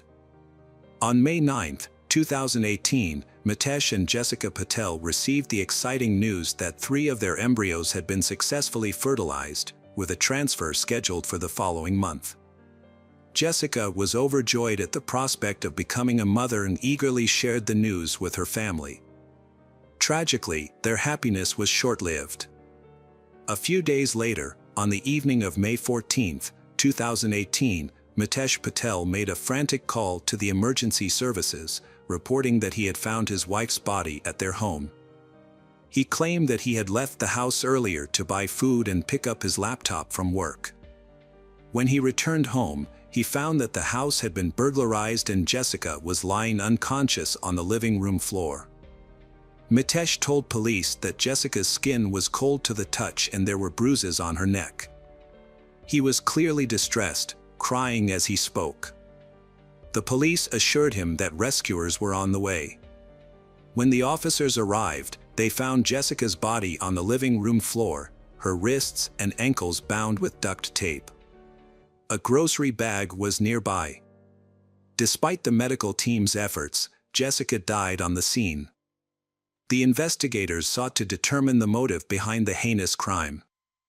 Upon examination, they found that the house had been thoroughly ransacked, with drawers and closets turned upside down. It was evident that the perpetrators had been searching for valuables, as they had even torn apart their bed mattress. The missing jewelry and cash further supported the notion that the primary motive was robbery. Jessica's husband, Mitesh, also believed that their house had been targeted by robbers. According to Mitesh's statement, on the day of the incident, he followed his usual routine, working a morning shift, going to the gym, and returning home afterward. His wife came home around 7 p.m. Later, Mitesh decided to order pizza and left the house at 7:44 p.m. Surveillance footage from a nearby pizzeria corroborated his alibi.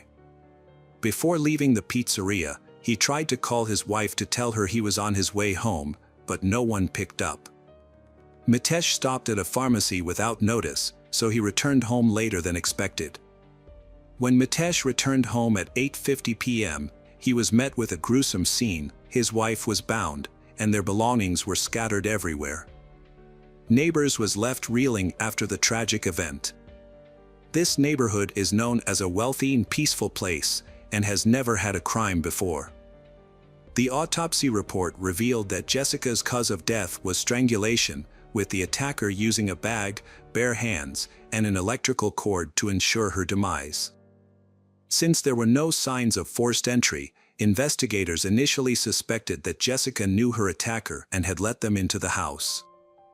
Jessica's family quickly arrived and comforted Mitesh, who appeared to be extremely sad and lost over the passing of his wife. However, the police had their suspicions, and a thorough search of the house uncovered some crucial clues that would eventually lead to the capture and trial of the perpetrator. A health monitoring app on Jessica's phone also played an important role in finding the truth. 3 days after Jessica's murder, the lead investigator contacted her father, who was still near the crime scene, and asked him and other relatives to return home so as not to interfere with the ongoing investigation. The investigator promised to provide more information later. Meanwhile, detectives were preparing to arrest the prime suspect in the case, Mitesh Patel. Several key pieces of evidence had led them to this conclusion. During the search of the crime scene, police found a damaged hard drive from a surveillance camera installed in front of the front door. The device was discovered in a suitcase under the bed. Further investigation uncovered a hidden photograph in their nightstand that showed Mitesh embracing another man, named Amit. Additionally, footage from a camera across the street revealed that only Mitesh and Jessica entered and exited their home on the day of the murder, May 14th. The footage shows that Mitesh returned home at 3:30 p.m. Jessica arrived home from work at 7 p.m., and Mitesh left the house briefly to pick up pizza at 7:44 p.m., returning at 8:50 p.m. Since no one else was seen entering or leaving the house, the evidence pointed to one conclusion: Mitesh was the likely perpetrator. Mitesh was the prime suspect in the investigation, but the police lacked concrete evidence against him. As the detectives dug deeper, they uncovered a shocking secret that Mitesh had carefully kept hidden. Jessica had suspected that her husband was being unfaithful, and her instincts were correct. However, it was not what she expected. Mitesh was hiding his true sexual orientation. His marriage to Jessica was just a cover, a way to hide his true feelings for other men. 2 years into their marriage, Mitesh met Amit, an Indian man who was openly gay. Despite their cultural differences, they men quickly fell in love and secretly met each other whenever Mitesh was away on business. Unbeknownst to Jessica, her husband was leading a double life, pretending to be the perfect spouse while carrying on an illicit affair.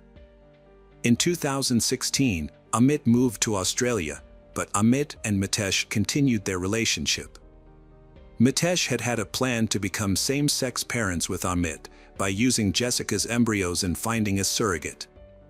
Mitesh had informed Amit that Jessica was having in vitro fertilization, IVF, and had asked if they could be together after this plan, to which Amit had replied that it would depend on the results. Mitesh confided in Amit, stating that eventually there would be no more obstacles in their relationship. In a message, Mitesh chillingly wrote, "Jessica's days are numbered."